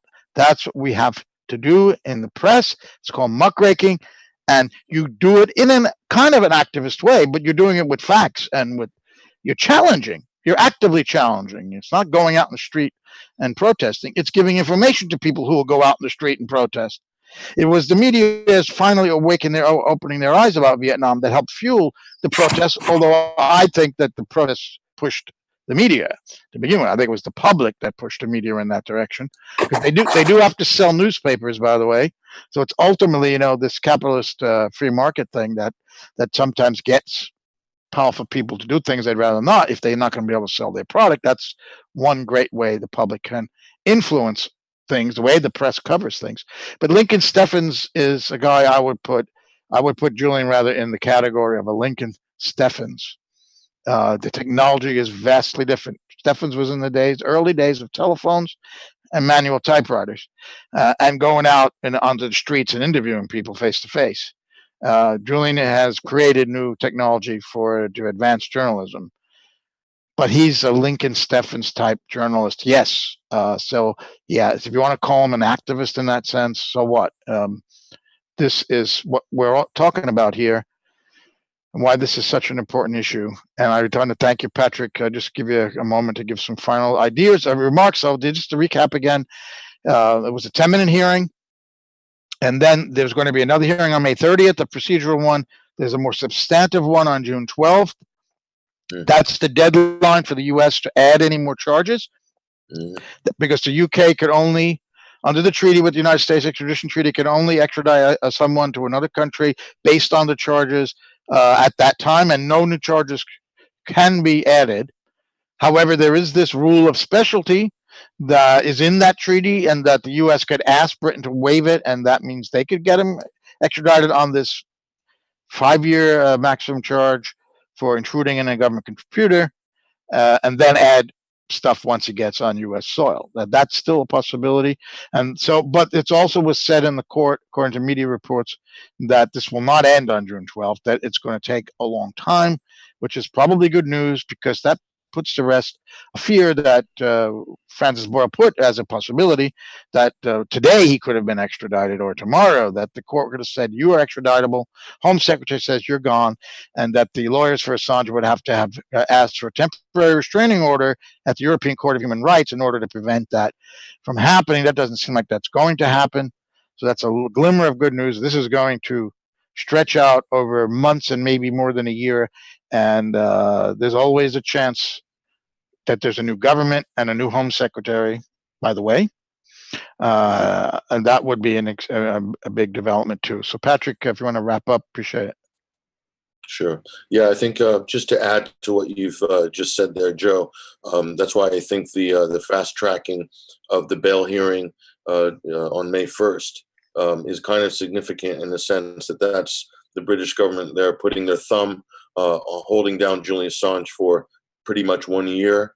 So it's a placeholder, and that and you could view that as that gives the United States a year to sort of get their ducks in a row in terms of extraditing Julian Assange, because there was no crime committed in Sweden. He wasn't charged with anything. He was wanted for questioning, in which he complied with the first prosecutor in that case, left the country with the full knowledge of the Swedish government to the UK. Then the second prosecutor picked up the sexual complaint case in Sweden, and then they basically sandbagged questioning him. They could have done so remotely. They had ample opportunity. And in fact, through a FOIA request, which many people are aware of, that the CPS in the UK was in fact sandbagging it, and also telling the Swedes, don't bottle this, don't stay the course on this. You're not going to, collapse on this one. You got to stay on side with us, basically. And so that whole delay, and the CPS in the UK not telling the Swedes not to come question him in the Ecuadorian embassy. That's the proof that this was just a vehicle. The Swedish case was just a vehicle for extradition. That was laid out very well by Nina Cross in her article on 21st Century Wire, which is right now at the top of the feature section. But just on that aside, the fundamental point, which I'm going to end with, which is the important point in terms of the press freedom, which you started to articulate, Joe, was we have a state. If the press is not willing to be that watchdog, and it's been co-opted or corrupted, corporatized, what have you, then what? Then the state believes that it alone can monitor and regulate its activities. So the state clearly doesn't want a functioning fourth estate in this case. So what's that called historically? What type of government form is that? It's not the government that we see ourselves as a democracy. It's more like a fascist government. And that's been proven throughout history. This is how those types of governments behave. And so we have to ask ourselves, is this what we want as a society? It's simple as that. It's not what I want. I don't think it's what you want either, Patrick. Thank you very, very much for taking out some time this evening over there in London for you to give us an insight, having been there at the courthouse. And we really appreciate it. Thank you for coming on and for publishing that Nina Cross. It's an excellent piece, by the way. Thank you for running that. Okay. Thank you. Thank you very much. Okay, Yeah. Patrick. All the best. Talk to you again. Okay. So we are in the middle now of our broadcast, a special edition of the Vigils for Julian Assange. This is number 28. We moved it up to Thursday because of the extradition hearing this morning at Magistrates Court in London. We are trying to get George Samueli on from New York. He's having some technical difficulties. I would like, if possible, for our technician Kitty, who's running the show today, to have a short break, a musical interlude, until we get George set up.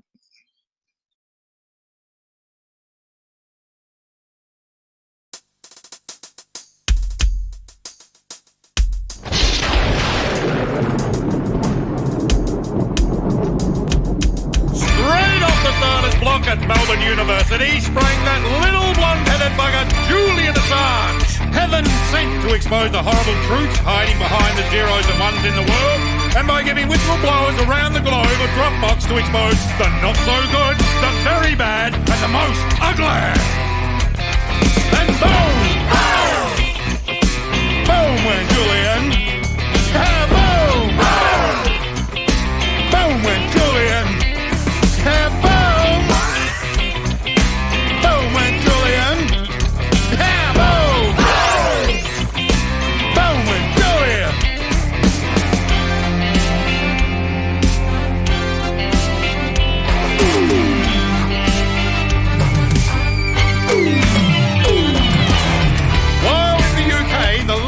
Retreated to the Ecuadorian embassy to avoid the great noose of the global warlord.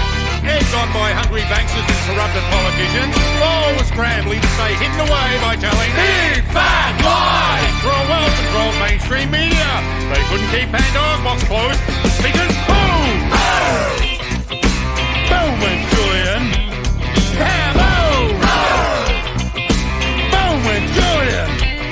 Boom!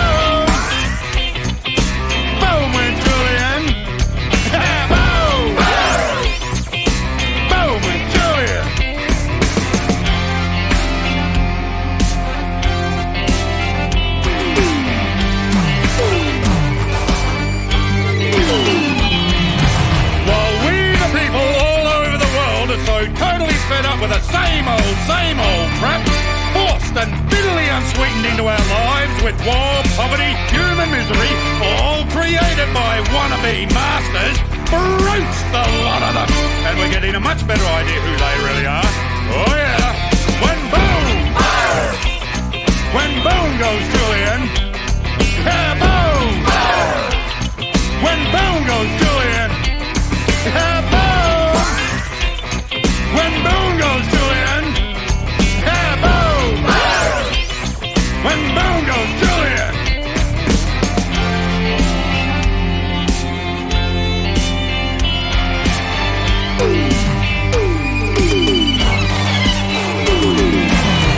With pride on our side and love in our hearts, the evil brutes of the world are dropping from their high chairs. Cronyism has had its day and we're going to nail the lot of them. We are the people with something incredible to work towards. Still peace, yeah, peace. We're banding together, getting ready to go boom! We are the people.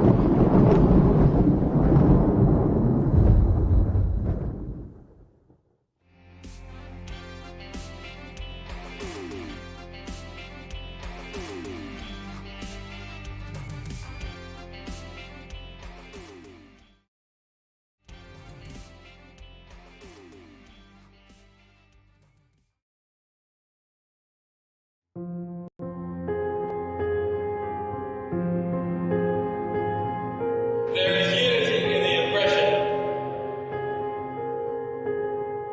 There must be absolute unity and determination in the response.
in my dreams, I walk free in the city streets. 2,500 days plus 50 weeks, doing hard time for these WikiLeaks, trying to bring the truth out. Man, it only gets you deep, and then they gag you. You don't get to speak, and when you get the leak, they try to hit the leak. The masses of the masses, they want this shit discreet. That's why my middle finger's up to these sick elites. Playing on the regular, you keep the messenger. Free speech is the freedom of press. Take your deepest, darkest secrets, never leave them unsaid. If I'm a thief, then I'm a thief for the people you dread. The people want the red, while the blue you keep them in bed. Seeking the sheep, keep them asleep, deceiving the weak. Keep seeking the leech till you cease, and I see your defeat. Until I'm deceased underneath a freezer-red sheet. Become a dead man, then I hit the switch and release. When Goldman Sachs is your creditor. You keep the messenger.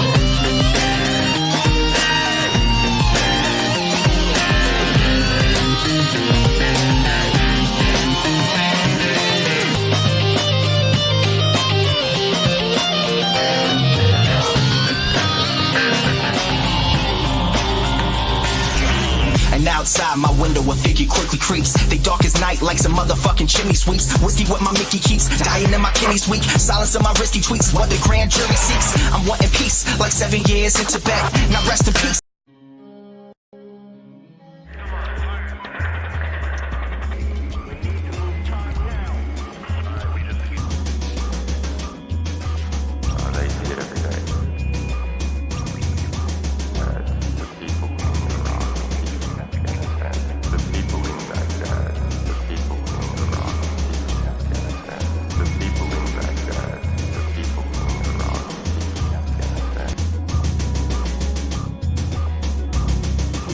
Say, can't we just roam this guy?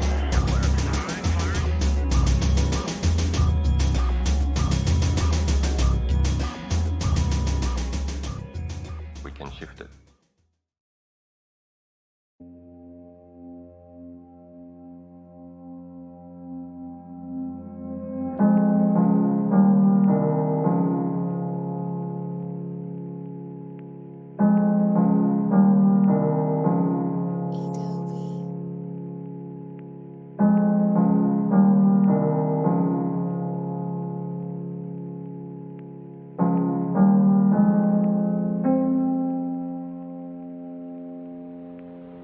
Feeling cold now, but got the heater on. Feeling sold out, even though I'm keeping strong. But can I hold out when every bit of freedom's gone? They want me rolled out, never to sing freedom song. I wanna see the sky, I wanna feel the rain, but gotta keep away from windows, that's some window pane. It's just a shame, couldn't have planned out all our dreams. Now I'd scream, cause there's a man in the machine, but the train is off the tracks, and damn, it's losing steam. I wanna call Christine, I haven't seen since 013. I'm missing life like 3 strikes each night. Seems like 3 nights ain't right. Can't fight, space light, hate light, wanting to be snake-like, shedding off this gray life. In the dark can't make light, but where I'm headed now is brake lights. Where I'm headed now they brake lights. Counting days like brake lights, feeling weight like brake lights. Had a great life, brake lights, brake lights, brake lights. Out of place like brake lights, in my face like brake lights. Counting days like brake lights, brake lights, brake lights. Sit here asking, what have I done? If these strings were cut, I'd see my son. And if I could just fly from this place, then I'd hold you in my love embrace. And if I could just speak to you now, I'd renew my vow and be in the night.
We're back at the 28th Vigil for Julian Assange, a special edition this Thursday, May 2nd, the date that Julian Assange appeared via video link from Belmarsh Prison to the Magistrates Court in London for the beginning of this extradition process that the United States wants him to stand trial in the United States in Alexandria courtroom for supposedly intruding a government computer. But of course, we all fear that they will add charges to that from the Espionage Act, and that, in fact, we discussed in the first part of this program with Patrick extensively about the Espionage Act and its use in this case.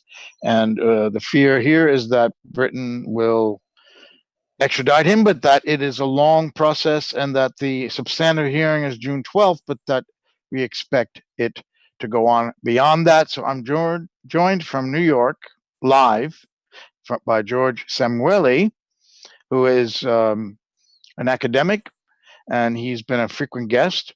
And we're going to try to get George's views. Before he came on, I briefed him on what I discussed about the ombudsman in Ecuador, saying, that Julian being expelled from the embassy was in fact a de facto extradition without any due process, that he was kicked out of Ecuadorian territory and handed over to British territory, and that is an extradition. And his suspension of his passport, his citizenship, was indeed also against Ecuadorian law. It's essentially, by the way, the extradition is against the constitution in Ecuador. An Ecuadorian citizen cannot be extradited. That's what the ombudsman said, and there was an extradition, and you cannot have your passport and your citizenship suspended without due process, without a hearing, without time to prepare a defense, without the right to appeal, and that happened as well. So, George, welcome. Yeah. Hi, how are you? Actually, just one correction. I'm coming today not from New York, but from Budapest, Hungary. I see. So I'm at the epicenter of the Budapest for Assange movement. That's not the entire movement. What's behind you right there? An empty room, is it? Oh, no. It may be for the time being. I mean, but let's hope it doesn't stay empty. Well, you're there to stir it up then. Is that right? That's what I'm trying to do. Yes. Oh, well, we'll only keep you for an hour so you can get out there, although it must be past 11. Get out on the street and get those Hungarians behind you. But it's close to midnight there, right? It's a few minutes before midnight, I imagine. So. Yeah, it'll be, was it? Yes, God, I'm still on New York time, so you're right. It is close to midnight. Well, also that explains why we have a different background too. So I thought you'd moved to a different room of your house in New York. No. Well, I think everything you have just said is absolutely right, Joe. Because what happened when he was seized in the embassy was complete violation of any international law, because he was an Ecuadorian citizen. And if the British were executing a warrant, then that warrant would have had to go through the legal process of any country. They would have a response to the warrant, and the court would then have to enforce the warrant. But none of that happened, and the Ecuadorian government hasn't even made any pretense of any of that having happened. In fact, all they said is that, well, we throw him out because we just didn't like him, and he was supposedly, smearing feces on the walls, and that's all there is to it. That's you don't revoke people's citizenship because they behave badly, that they smear feces on the walls. So in fact, the Ecuadorian government has made not even the slightest pretense of any of this following the law.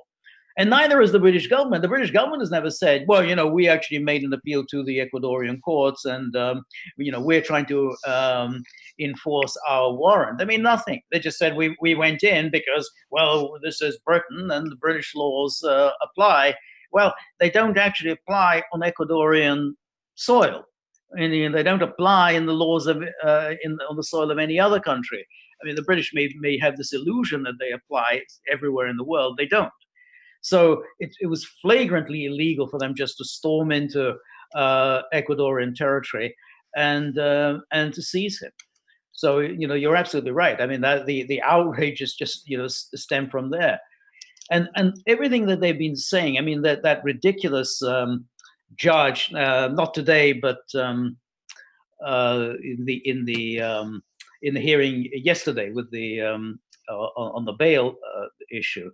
I mean, everything in which was a she. She was saying about how he would he eschewed the British legal system that would have protected all his due rights. Well, in what way has the British system protected any of his rights? How have they done that?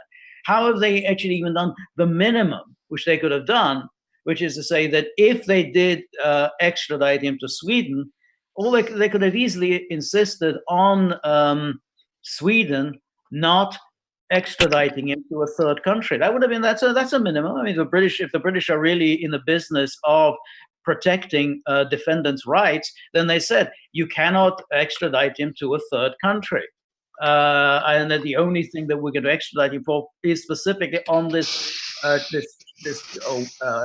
European arrest warrant, in which he's supposedly going to be answering questions that the Swedish prosecutor wants answered. That's it. So the British have made no attempt at any of that. And in fact, as you know, their actions have been exactly the opposite of protecting his rights. That they were egging on the Swedes to keep this prosecution going, even though the Swedes really wanted to bring it to an end. And so they said, no, just keep it going. Even though the Swedes were saying, look, this is disproportionate. This has been going on for years. And the charges don't merit this amount of time. But it's British saying, no, you've got to keep it going. So for the judge to say, well, all his rights would have been protected by the British legal system, I mean, it's just absolutely contemptible. It is indeed. In fact, what we learned from that FOIA that Stefania Maurizi of the La Repubblica was able to get was that the British government was pressuring Sweden not to come to the UK to interview Julian Assange at the embassy, which he was willing to be interviewed while he was still in Sweden. They let him leave Sweden to go to the UK. I guess he wishes he'd gone to a different country, but he went to the UK. And then they issued this red notice from Interpol against him. So that was a trap. And they eventually did come, the prosecutor, to London and did interview him in the embassy, despite the pressure from the British not to do that. And that was when they dropped the case for the second time. So the idea that he is going to be serving 11 months in jail for skipping bail on a case that doesn't even exist anymore. This is not about that case, George. You know that. Everybody knows that. It's not about alleged hacking, which doesn't appear in the indictment, but does in the headline of the Justice Department press release about the indictment. It's not about intrusion to a government computer, because Chelsea Manning already had legal access to those documents. And all he was doing was trying to help her get a password so she could hide her identity by logging in under a different way. It's not about any of that. It's about what he's published, what crimes he's revealed, and they got to punish him and stop him and try to stop WikiLeaks from doing any more of that. Their impunity that they act with was tampered with, and they're not going to settle for that. And they really, they are hell bent on getting this man in jail. And unfortunately, the British government being part of this American imperial system, I think they piggy bank. Well, when they lost their empire, they just decided to join the American one, or kind of run it jointly. They're going to do it. They're going to do what they're told. We heard from Patrick, who was at an event last night with a bunch of people with Annie Macron and George Galloway and Alexander Makouras.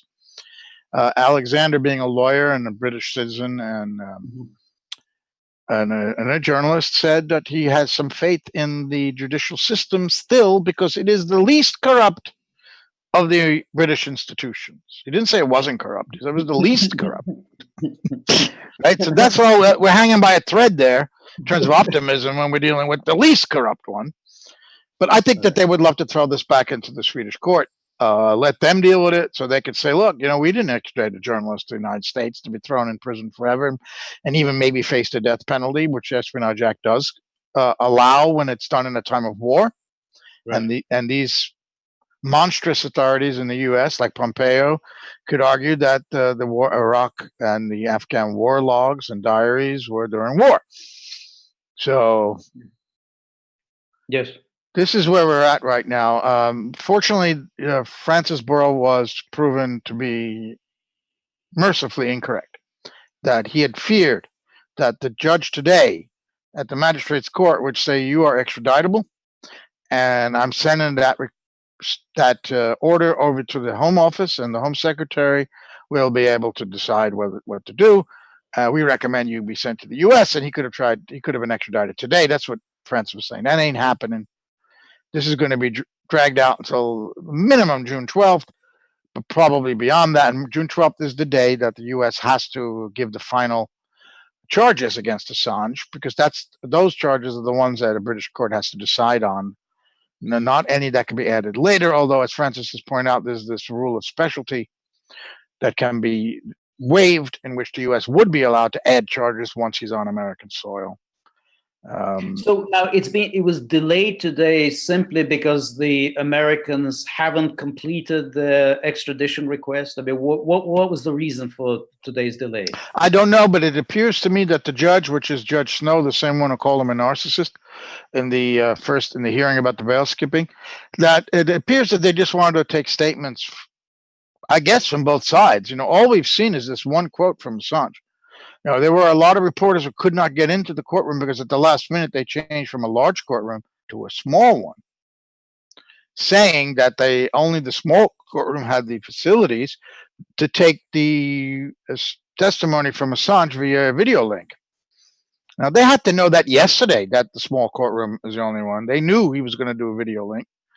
Why all of a sudden they said the last minute? So it was pretty fishy. There's a lot of belief that it was purposely, people were misled and they used a small courtroom so that fewer supporters and journalists can get in. Yeah. But there were journalists in there, but I haven't seen them because I've been online here now on the Vigil for the last hour or so. But I have 2 hours now. I have not seen anything else. I don't know what the Americans said, if anything, in that here. So I think maybe the judge were just taking opening statements or from both sides. And they're going to meet again on the 30th in another procedural matter. And then June 12th is just a substantive one where both sides apparently will be able to lay out their case for and against extradition. And we already know from Jen Robinson's speech what the contours of his legal defense will be, that he was only helping his source hide her identity, and that there is no crime here, and that the indictment is a fraud, basically, and that therefore he should not be extradited. Right. But I'm just thinking now that on June the 12th, do we know that the Francis Boyle scenario cannot be played out? Do we know for certain that at that moment the judge cannot say, yeah, he's extraditable, that's it? Yeah, it could happen then, but as he's pointed out, and I'm sure that the lawyers are doing this, I would think, that if they get a temporary restraining order from the European Court of Human Rights, that could block any fast moves by the British. And then that could drag this case out even longer, and he might have a better chance of winning in that court than he would in a British court. There was one other headline that I did not read at the beginning that I think is quite interesting that we might be able to talk about. Mm-hmm. Just this week, Assange's lawyers filed a criminal complaint against the Ecuadorian government in a Spanish court for espionage. Did you see that, George? Sure. I saw the headline. They have. Yeah. So here, the President Moreno of Ecuador has been ridiculously accusing Assange of espionage inside the embassy. because these leaked videos or pictures of him during this INA paper scandal. But there's been no proof that WikiLeaks had anything to do with that. That was leaked as hard copy to a member of the legislature in Ecuador. The WikiLeaks only tweeted about it. It's not on their webpage. But so he's accused Assange of espionage when, of course, it was the other way around, we know, because of that unbelievable extortion case where three people approached WikiLeaks and said, we've got all these tapes of Assange, and if you don't give us 3 million euros, we're going to release the public to embarrass your client. And, of course, the WikiLeaks editor-in-chief and a lawyer went down there. The lawyer was wired. They got the evidence of this extortion scheme, and the Spanish police opened a case against these three guys. Apparently, a Spanish company was hired by the Ecuadorian government to do the surveillance. We don't know who leaked the information to these three guys who were suspected of this extortion, but it could very well have been someone in that Spanish company. But anyway, in any case, it was in Spain now that they're turning the tables on Ecuador and charging or complaining that Ecuador has committed espionage, and we have the evidence. We've seen some of these tapes. Right. Well, I'm convinced that the Americans were behind that. I mean, that the Americans were the ones who were behind the setting up the cameras to spy on his legal consultations, to spy on his medical consultations. I am sure that the Americans were really trying to dig up dirt on him and trying to extract information about his legal strategy. How it got into the into this whole extortion scheme, I'm not quite sure who, obviously somehow this information was leaked out to somebody and they decided to make some money out of it. But that whole process, that's a serious business to start spying on somebody's legal consultations and his medical meetings. And, that's smacks of the CIA. I mean, that's just classic. I mean, this is what they were doing to Daniel Ellsberg. I mean, why were they so desperate to get into his psychiatrist's office? Well, they were hoping to get some dirt on him. Whatever it is. Just like here, why would they want to look into his meetings with his doctors? Well, obviously they want to see if they can get some unflattering information that can be then leaked to the media. So I'm sure that the CIA was behind it, and I'm not sure how it developed into this extortion scheme, but somewhere along the way, this information kind of, got into the hands of criminals. Well, Julian Assange himself said that the FBI was spying on him. He said the FBI, not the CIA.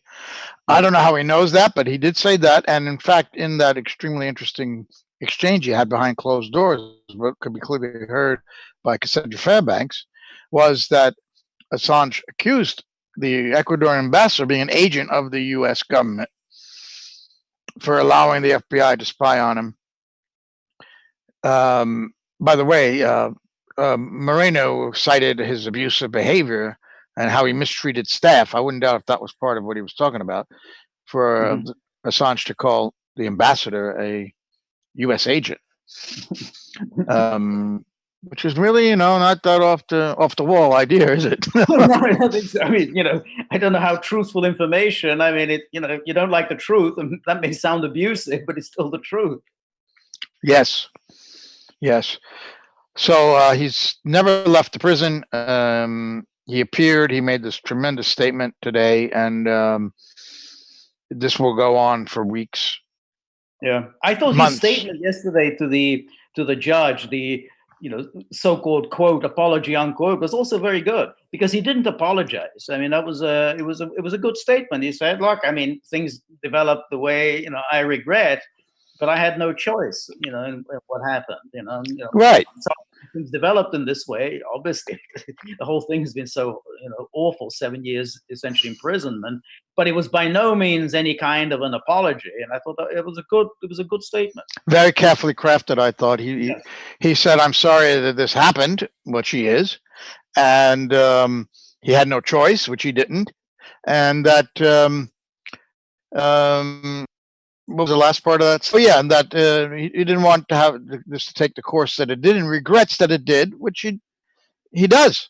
He regrets he had to go into the bloody embassy, but he's not saying I'm sorry about causing the taxpayers. That's really interesting. The judge talked about the money that it costs the British taxpayers. Right. Now, you tell me, George, give me an example of another case where a guy skips bail for, a very minor, on a case that's been dropped. Yes. And then £64 million worth of surveillance is spent to make sure. Yes. I mean, please. Yes, quite so.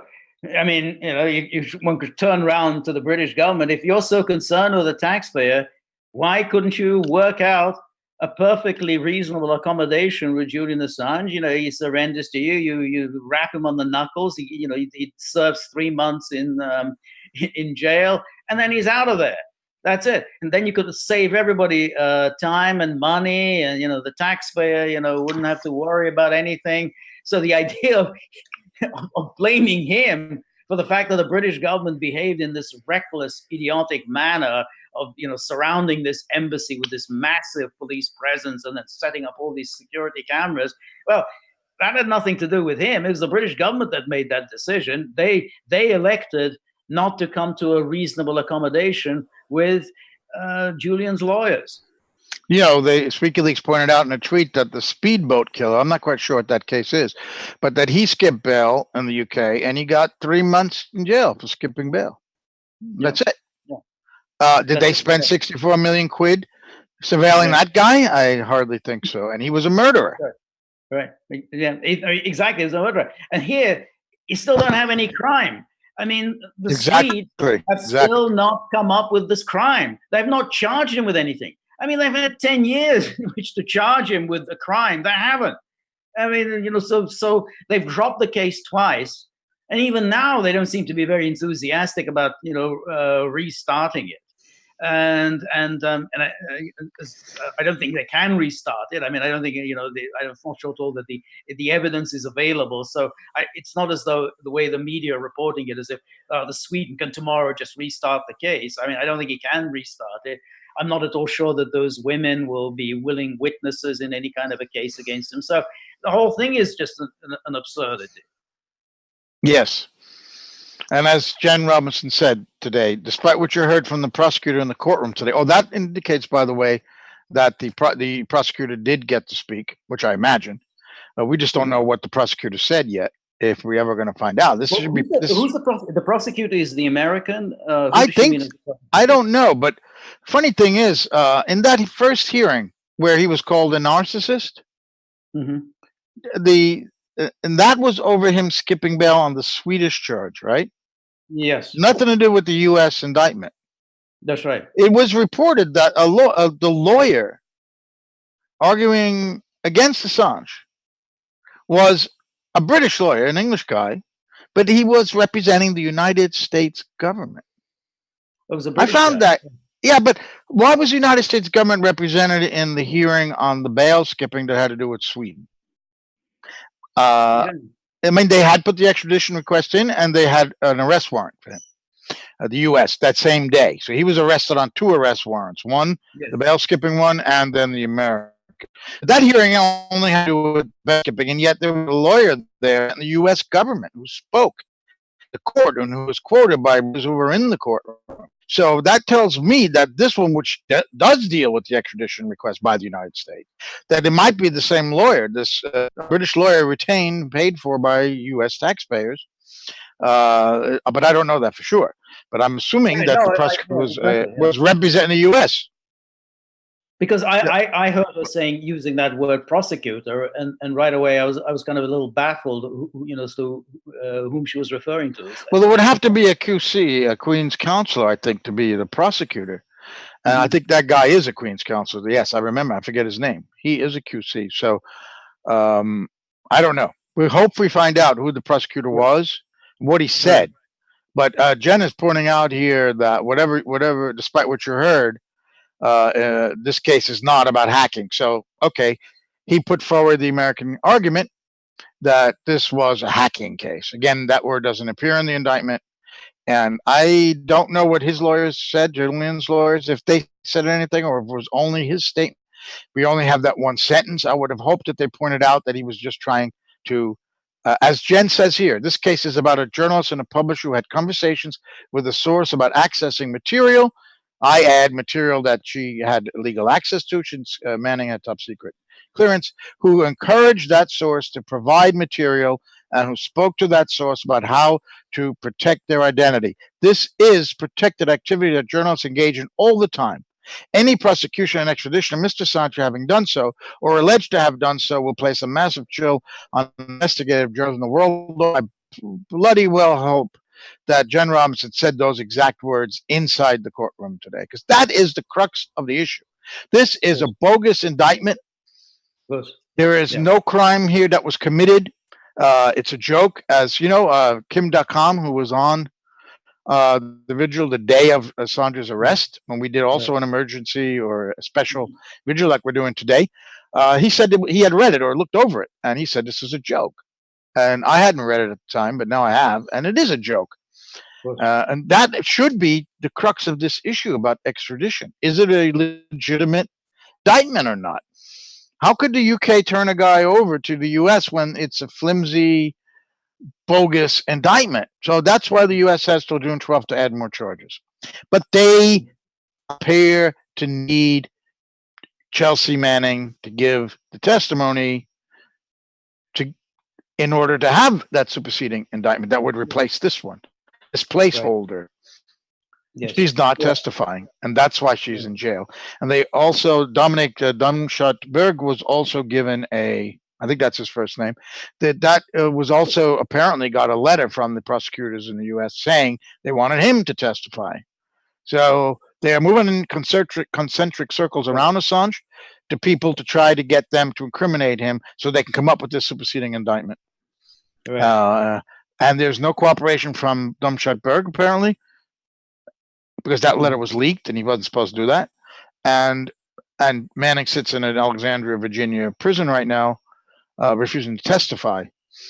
So in other words, what I'm saying is, on the strength of this existing indictment, it would be hard to extradite him. Not that it wouldn't be possible, that the British poodles would do it anyway, but it would be very hard to extradite him just on this ridiculous indictment, which appears to be only a placeholder until the more serious charges under the Espionage Act, which they can indeed charge him with. This would not be a joke. It would be very deadly serious, because the act does allow this prosecution of anyone who has unauthorized possession.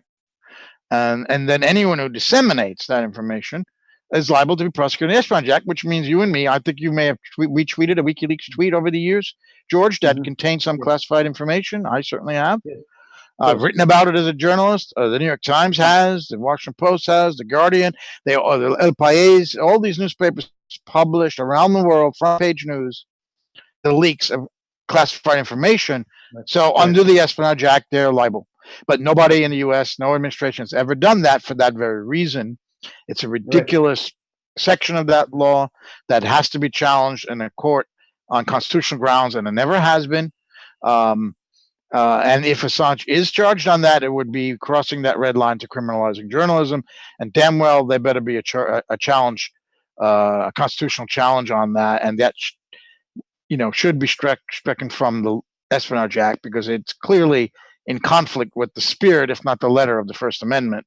And as I said earlier in the first segment with Patrick, Assange would be a free man if that was struck out, that he could not be charged on the Section E of the Espionage Act. But the court that's right. Yeah. I mean, and in fact, this is what Kristen Hansen, the editor-in-chief of WikiLeaks, said today, that, the British media are full of stories about Williamson, who was just fired as defense minister for allegedly leaking, classified information. And nobody is calling for the editor of the Daily Telegraph to be put in prison. I mean, I think it was really, he whatever, it may be a crime to leak classified information. It isn't a crime to publish it, and that's why no one is saying that the editor of the Telegraph should be in jail next to Julian Assange. And so that's why this whole thing is just so phony. they're pretending that somehow, or Julian Assange is this terrible. He's uniquely evil. He's doing what every other journalist does. If they're in receipt of secret information, and all secret information is obtained illegally. I mean, if you're publishing information about what a company, is doing, malevolently in some country, well, that information was stolen. So whoever did it, would be liable from the, by the company by saying, well, you stole our proprietary information. So it's all leaks, all investigative journalism is based in some way or another on information that has been obtained illicitly. So therefore, the idea of trying to press that, well, Julian Assange is doing something uniquely evil, it's not going to fly. No. Journalists will encourage their sources to commit a crime if it would stop a bigger crime. And the material, some of the material anyway, that was leaked by Manning to WikiLeaks should not have been classified, at least under the existing now executive order of Obama, that you can't classify information that is embarrassing or covers criminality. And also under the Nuremberg Code, George, she was obliged, Chelsea Manning was, to reveal evidence of a crime. Yeah. This is not a crime to reveal a crime under the, I mean, I think that's an open and shut case there. So this whole thing, I mean, it's going to have to be what's called a kangaroo court to indict and convict Julian Assange, because this could easily, I'm no lawyer, and I think we've just made an argument right here. But the government will find a way, of course, with their own ways, and using the state secrets privilege in the U.S., where they could say, well, we've got classified information. We can't show the court. Come in the chamber, Leonie Brinkema, and we'll show you because you got clearance. And then she says, oh, yeah, he's guilty, and we'll never know. So it's going to be some kind of sleight of hand, something like that, based on what we know, because the Espionage Act, unless they actually press forward with that, which they can because it is on the books, got no case against them, except that one, which is so dangerous for the future of press freedom. Right. And Kristen was absolutely right to point that out. That's an excellent example. Why isn't the editor of the Telegraph in the dock right now? Right. Yeah, exactly. It is sort of interesting, though. What you were saying is that, I mean, Chelsea Manning is refusing to cooperate. And I'm surprised this Dominic Domscheit-Berg obviously isn't willing to cooperate. And it doesn't look like this other guy, the one who's been in prison now for about 2 years, the man that the CIA is accusing of stealing the Vault 7 secrets. It doesn't look like he's cooperating either. They're not getting anything out of him. So all these different threads that the U.S. government is trying to tie together against Julian, I mean, they don't seem to be working for the time being. Yes, and that guy, his name escapes me, the alleged source for the Vault 7 is, I believe at one point he was being held completely naked, chained to the floor. Yes, that's what I read that as well, yeah. This is the enlightened democratic government of the United States, how they treat someone who hasn't been convicted of anything yet. Like, where's the guy going to go? Isn't a jail cell with a key enough? You know, they want to humiliate him, and this is a form of, probably considered a form of torture to hold him like that, to get him to cooperate. Exactly. And they're keeping Chelsea, and at least partly was held in incommunicado or in solitary to get her to talk. And I don't think they can go after Domscheit-Berg in Germany, although you never know with the U.S. But apparently in Germany, you know, there's a different culture when it comes to extradition and leaks and this type of thing. I don't know if they can get him, but they're insane. They're getting in an insane way, and they need the corporate media to support, again, as they always do, this insane behavior, even though the corporate media's own interests are at stake here. So hopefully this will come to a head at some point, and they will lose the support of the corporate media. That's what we have to hope. Well, we have to hope that, because it is interesting, though, that the media are getting less and less keen on the story that he's only facing this one charge, in which the maximum sentence is 5 years. I mean, that was the original line after the arrest and the issuing of the warrant. But most of the media are now accepting that the moment he's in the U.S., the government is going to hit him, with everything, including the kitchen sink. I mean, either CNN is pretty much saying there are many more charges that are waiting. The New York Times is saying many more charges are waiting. So it's getting harder and harder to pretend that all this is about is this little thing of that he was helping Chelsea Manning get the secret. So the media are getting more and more nervous about this.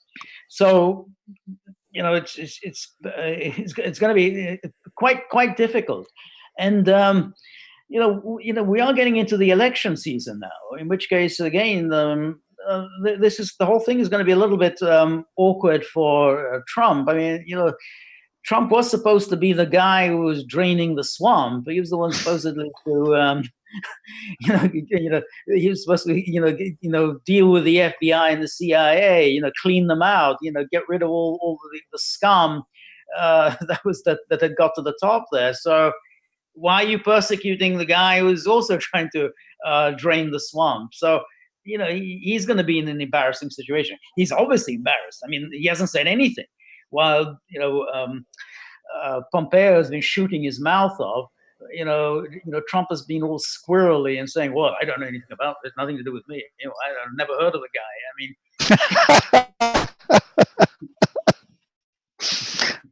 mean, Julian who? Yeah, Wiki exactly. what? Wiki what? Wiki what? I know nothing about it. Yeah, I love Wiki what, he said once. I love Wiki what. Oh man! By the way, I think I got to look at the Espionage Act again. The words "kitchen sink" might actually be in there in terms of penalties. So I'm joking. That they will hit him with that. Yeah, you're absolutely right. That's why I keep coming back to this awful New York Times editorial the day of his arrest. Yes. In which they said, "Well, we're not hackers. We're journalists. He's a hacker, and we could breathe a sigh of relief because he wasn't doing journalism, and therefore he's got to have his butt in jail because we don't." Well, again, as Jen Robinson pointed out, he was practicing journalism. He was protecting a source. He was not hacking.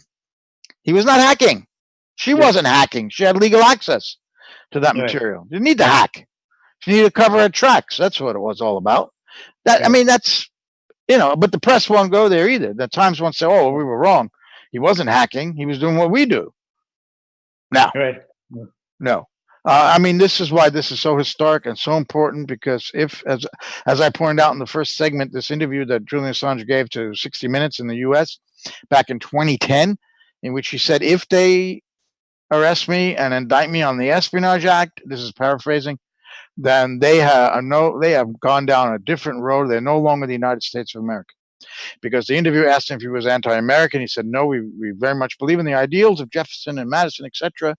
But if they arrest me and charge me and imprison me for journalism, you are no longer the same country. It's not recognized as the U.S."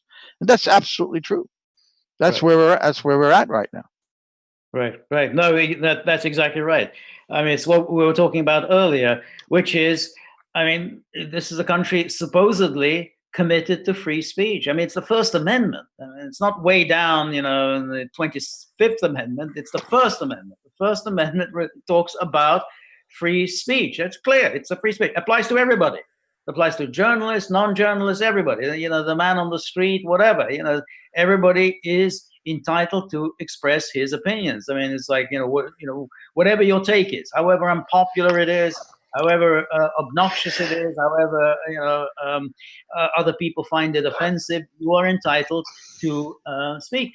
And if you're going to go down this path of saying, well, he's entitled to free speech, he isn't, and we don't really like what he's saying, and so on, well, then you're well on the way to creating a tyranny, and that's sadly has been, the course of human history. I mean, humans aren't very good with coping with free speech, and they always want to restrict somebody's speech. Somebody or other is saying something that powerful people find offensive and dangerous and want to stop. And that may well be will end up, 10 years time, 20 years time, when people will write history as to why we don't have free speech anymore. I mean, this will be an important milestone in how, we ended free speech, and, we only have what a lot of people would like to have, which is only popular speech. Only speech everyone agrees with is to be allowed. Unpopular speech that many people don't like and don't agree with, will not be allowed.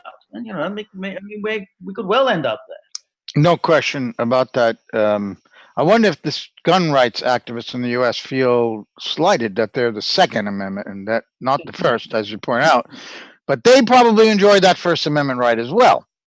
And guess who else enjoys that First Right Amendment? All these sleazeballs who corrupt politicians with legal donations. Right.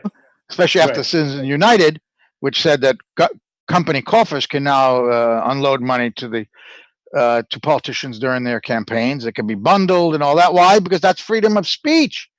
They use a First Amendment argument for that, giving money to a politician is somehow construed as speech. I never saw Washington or Lincoln on the $1 or $5 bill talking, but apparently, But I want to ask you this, George, since you're in Hungary, especially now. If you remember in the Tiananmen Square protests, remember they had like this paper mache Statue of Liberty? Yes. You might know also that in the speech that Ho Chi Minh gave in Hanoi in a big square, in which he declared independence from the French, he cited the American Declaration of Independence. My point is, around the world, peoples yearning to be free have cited the American Constitution, the American Declaration of Independence repeatedly. It's been a model for other peoples around the world facing repressive governments. Because let's face it, when that declaration was written and when that Constitution was ratified, that was very radical. To go against monarchy, not just the British monarchy. It was a huge step forward for republicanism, small r republicanism, and these basic freedom rights, which gets, the French Revolution took place after the American Revolution. The rights of man took place after the American Bill of Rights. So it was the Americans who blazed this path, and they still get credit for that and are still looked to. So around the world. But you said if Assange is, and we're not overstating the importance of Assange's case. That's why we're having these vigils. I mean, if he's prosecuted for publishing under that stupid act, and you say we could lead to tyranny, what would the effect be on other countries and governments around the world who maybe feel, somehow inhibited by going full hog against shutting down free press because the American example? What would the Hungarian government do, for example? What would happen? I agree, because most bad habits in the world come from the United States. If there's anything that's as a bad habit in America, it's nearly always then picked up by everybody else. So you can, whatever it is, you can always say it started in America and then it just spread. Like McDonald's, eating McDonald's, and filter cigarettes. Yeah, go on. Or even sliced bread. You think it's amazing.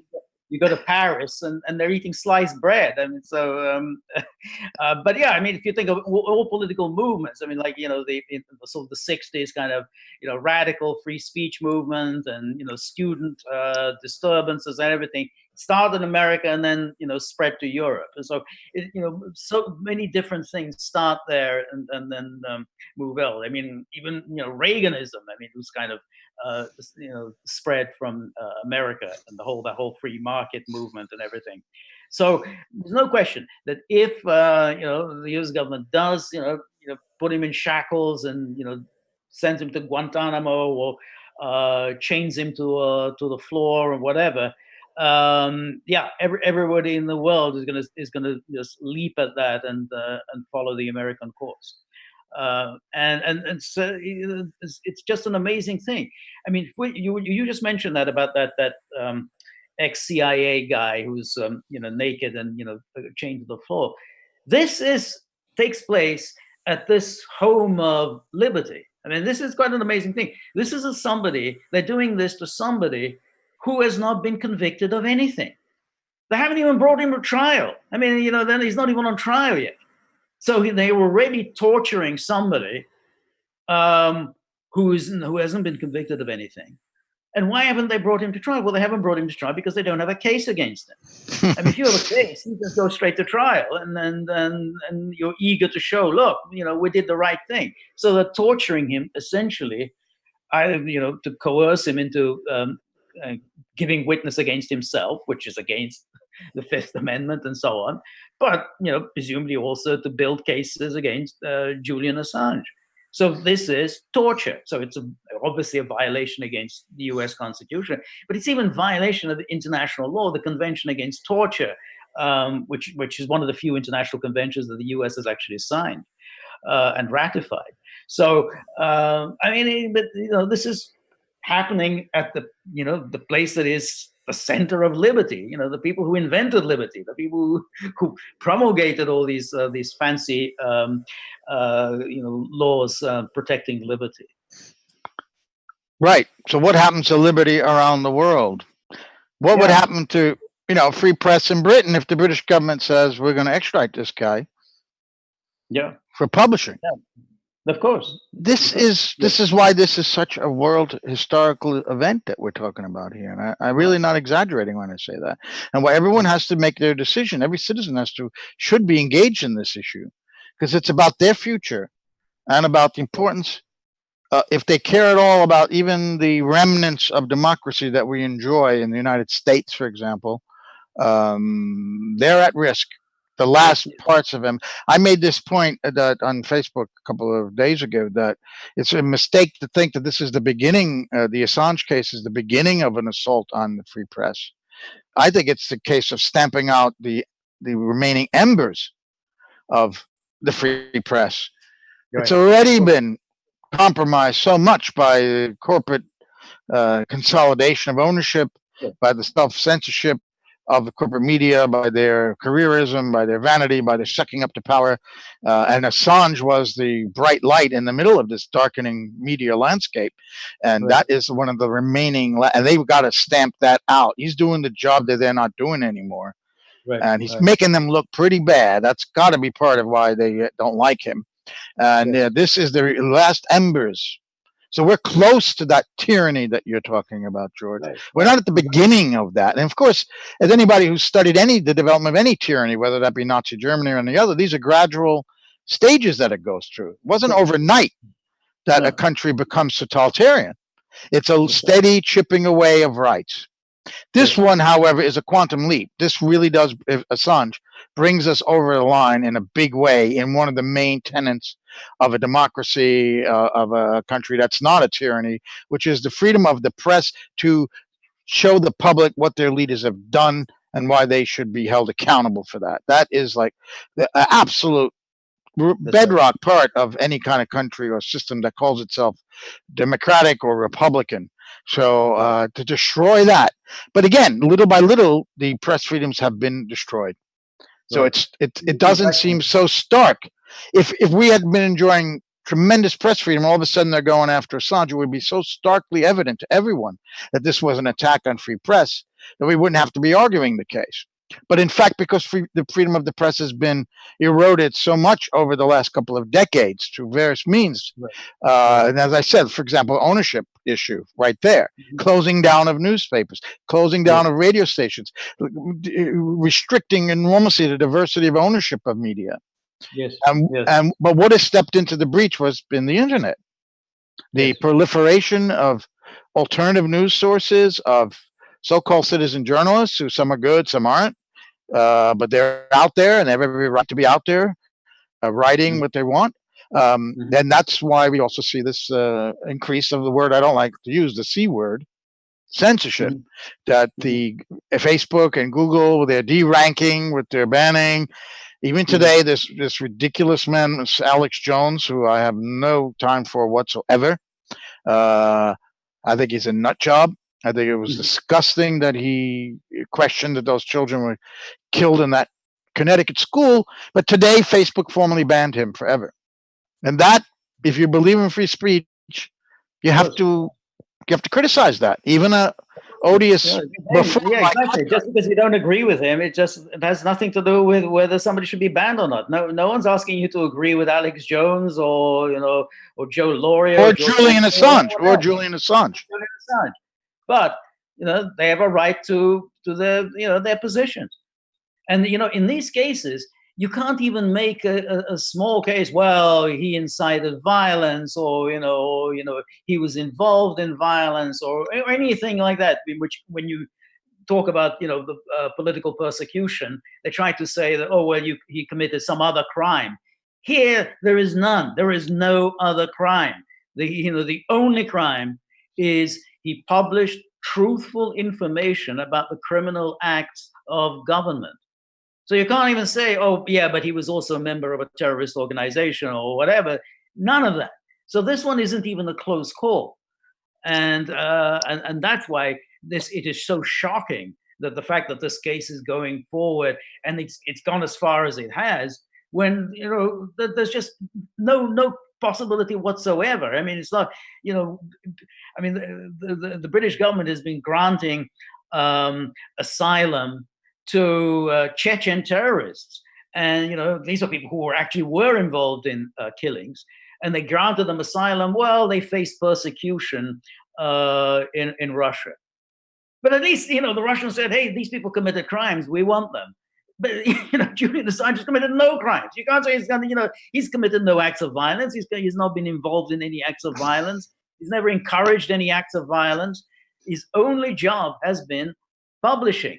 So this truly is an outrage. Really good points. WikiLeaks has not read Radio Mille Collines, which was the radio station in Rwanda that encouraged the mass killing took place there. There's nothing like that. In addition, Chelsea Manning and her court-martial was not found guilty of aiding the enemy. Right. Exactly. So these leaks did not lead to any help to the Taliban.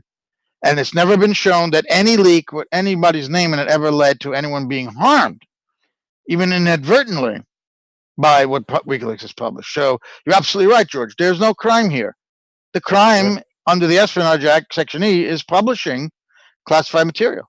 That's what they're going to try to get them on. That crosses the red line that I know worries Peter B. Collins as much as it does the rest of us. And we're joined now live from north of San Francisco in the Bay Area by Peter B. Collins, who needs to unmute his mic so that we could hear him.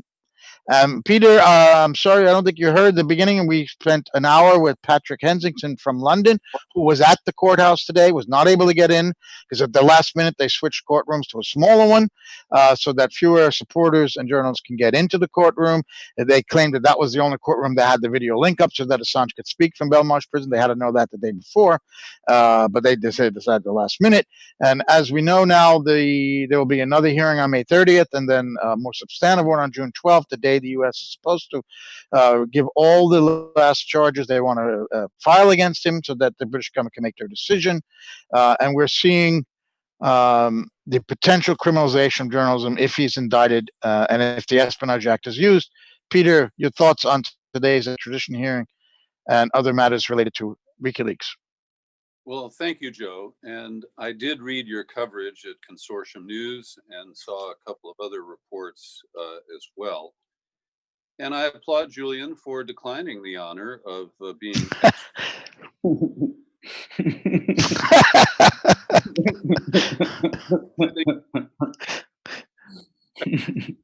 And we'll note that this is the first time that I've been asked a question, and I'm still stuck on Bill Barr and the Mueller report and the failure of Mueller to approach WikiLeaks in any way, the false reporting in the Mueller report, or at least its unsubstantiated by any public evidence. And I have a podcast that's up right now. Last week, I spent over an hour talking with Bill Binney. And we went through the first volume of the Mueller report, specifically related to the alleged hacking and dumping. And, he and I searched very carefully. And there may be evidence that is redacted, but we still don't have any proof beyond trust me of that claim. And it just brings us back to the bottom line, that this is an effort to crush leaks and sources like WikiLeaks. And there's a interesting op-ed that was published this past Sunday under the byline of Ed Wasserman, the dean of the UC Berkeley School of Journalism. And my blood pressure rose as he baited me in the opening passages of his column, where he that we've heard that, Assange is a rapist and he's not a journalist, and he was useful to the media outlets who published WikiLeaks material, but who cares? And then he went into a strong set of arguments about the threat to press freedom that is posed by this specific prosecution.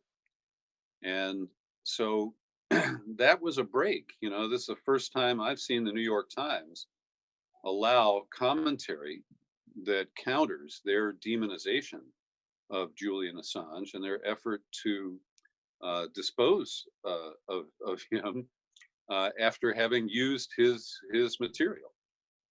And so we're at a really critical juncture here, where the freedom to publish, documents that are claimed to be secret, is at great risk.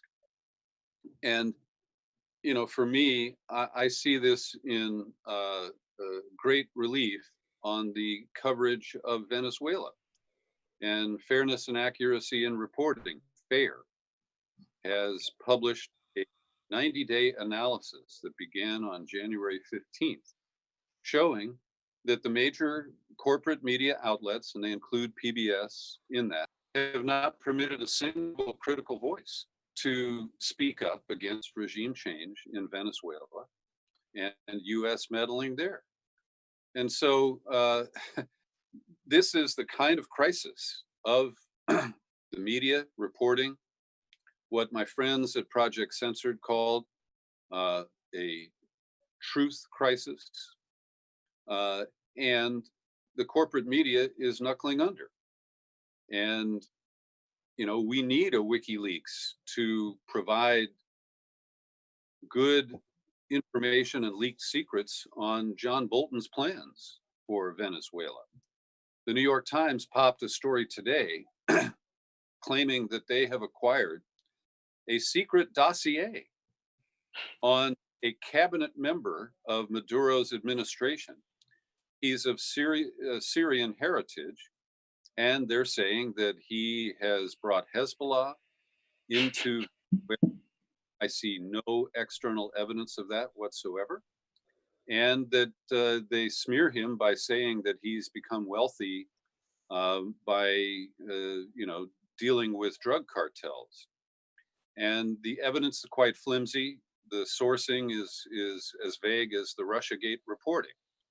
And so these are, very current examples of the failure of the media to practice journalism at the same time that they deny a proper determination that Julian Assange practices journalism.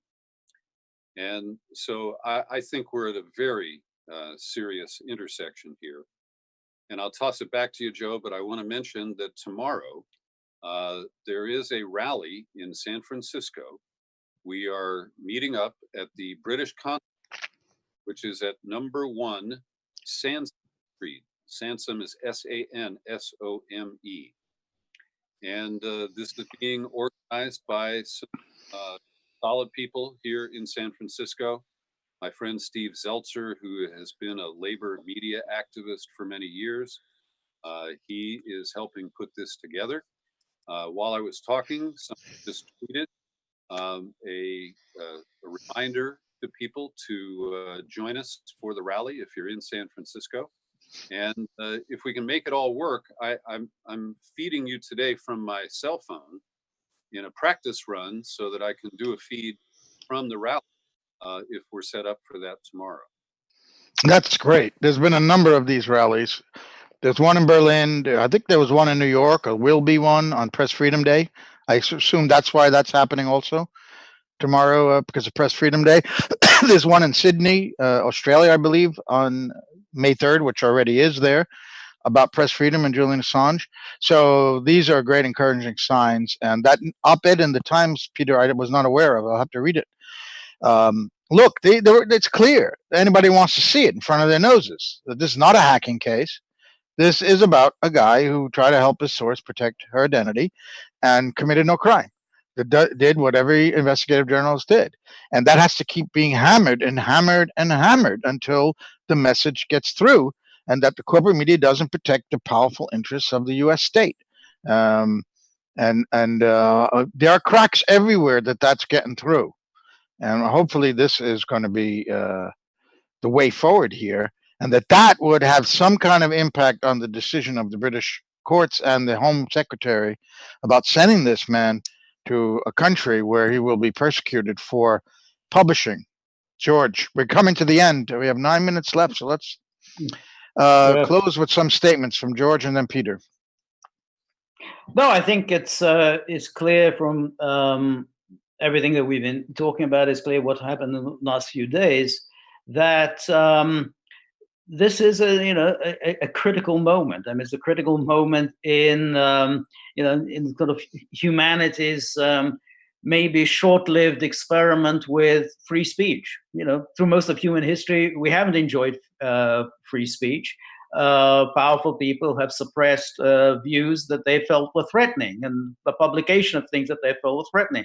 So we've had a couple of 100 years, not of a long time, of relatively free speech. Well, that may well be coming to an end. I mean, there are plenty of signs that this is the case. And the persecution of Julian Assange is so naked, is so political, and is so driven by powerful governments wanting to essentially suppress any information that reflects adversely on them. So it's so obviously that if they can get away with this, then there's not going to be an awful lot of free speech then, because who is going to dare in future to publish information that reveals war crimes by governments? Why would anyone want to do that? I mean, they've seen what happened to Julian Assange. They've seen what happened to Chelsea Manning. Seen what happens to the guy with the Bold 7. Why would anyone want to take that sort of a risk? Of course, they're not going to. And that's why governments want to make an example of Julian Assange. This is what you're going to get if you publish information that we don't want to see the light of day. So, yeah, this is indeed a critical moment. Before I throw it back to Peter, I just wanted to underscore what you've just said, that throughout the vast millennia of human history, civilization, the default position is to crush any kind of rights of people, including the idea of a free press. It's an aberration in history, as you say, maybe 100 years or something, a couple 100 years, where we've enjoyed that. So the government of the U.S. is retreating back to the way most rulers throughout history have ruled. And as I pointed out, Peter, before you came on, what example does this show the world? I talked about Tiananmen Square. They had a paper mache Statue of Liberty. Ho Chi Minh referred to the Declaration of Independence. Governments and peoples around the world have looked towards the United States as setting the example. If they prosecute and jail Julian Assange for publishing, what impact does that have on the world, Peter? Well, just building on George's comment, I would look at a shorter length of history, which is just since the internet was developed.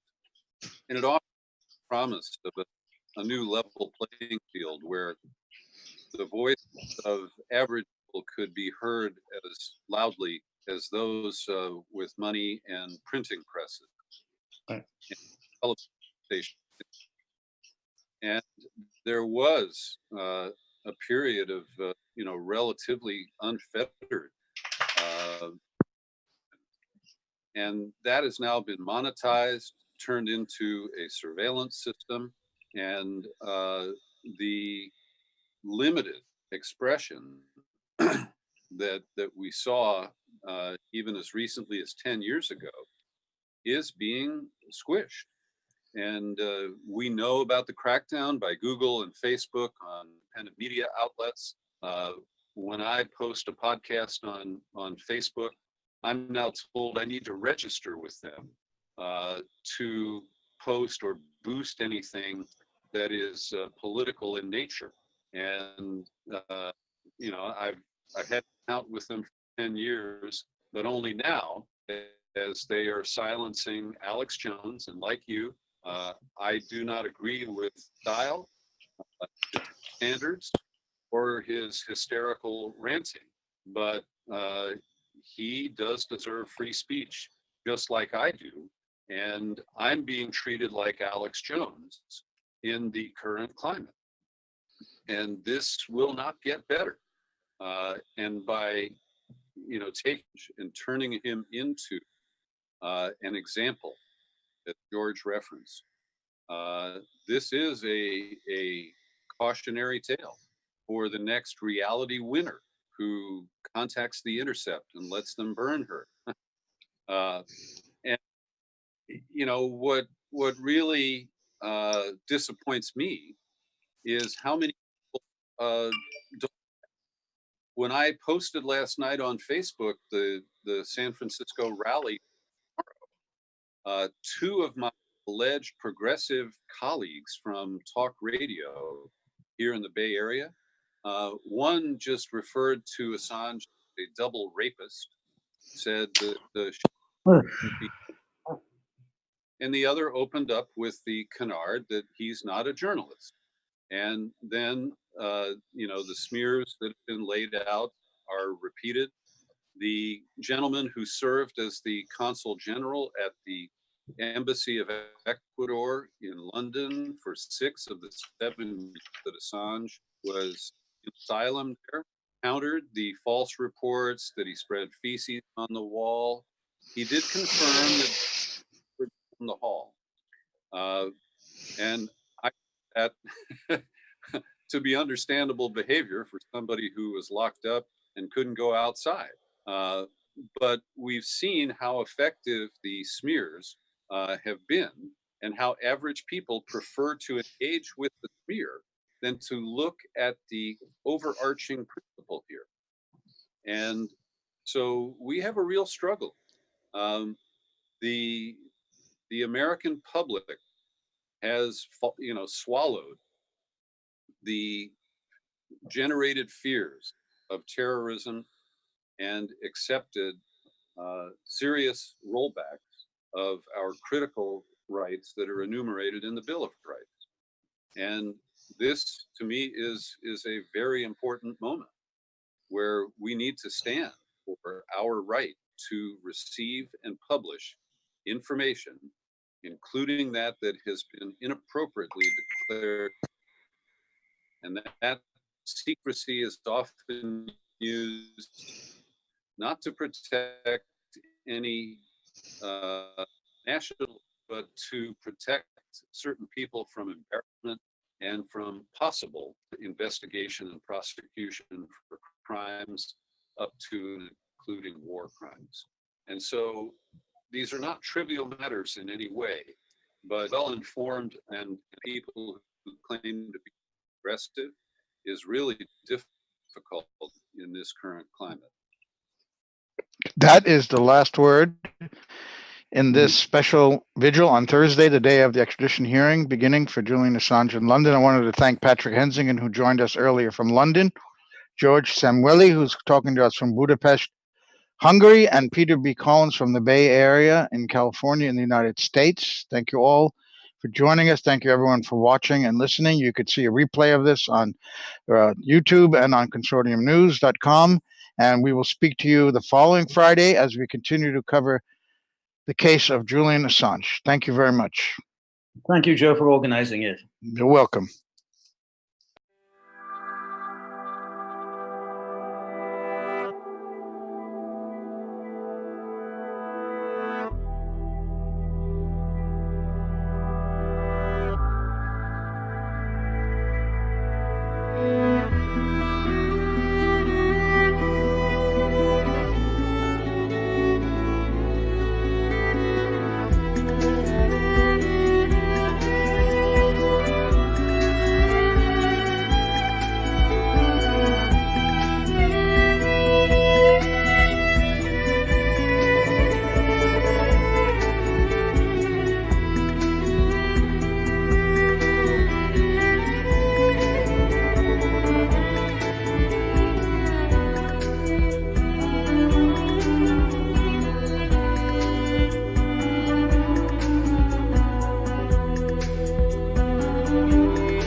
Stop.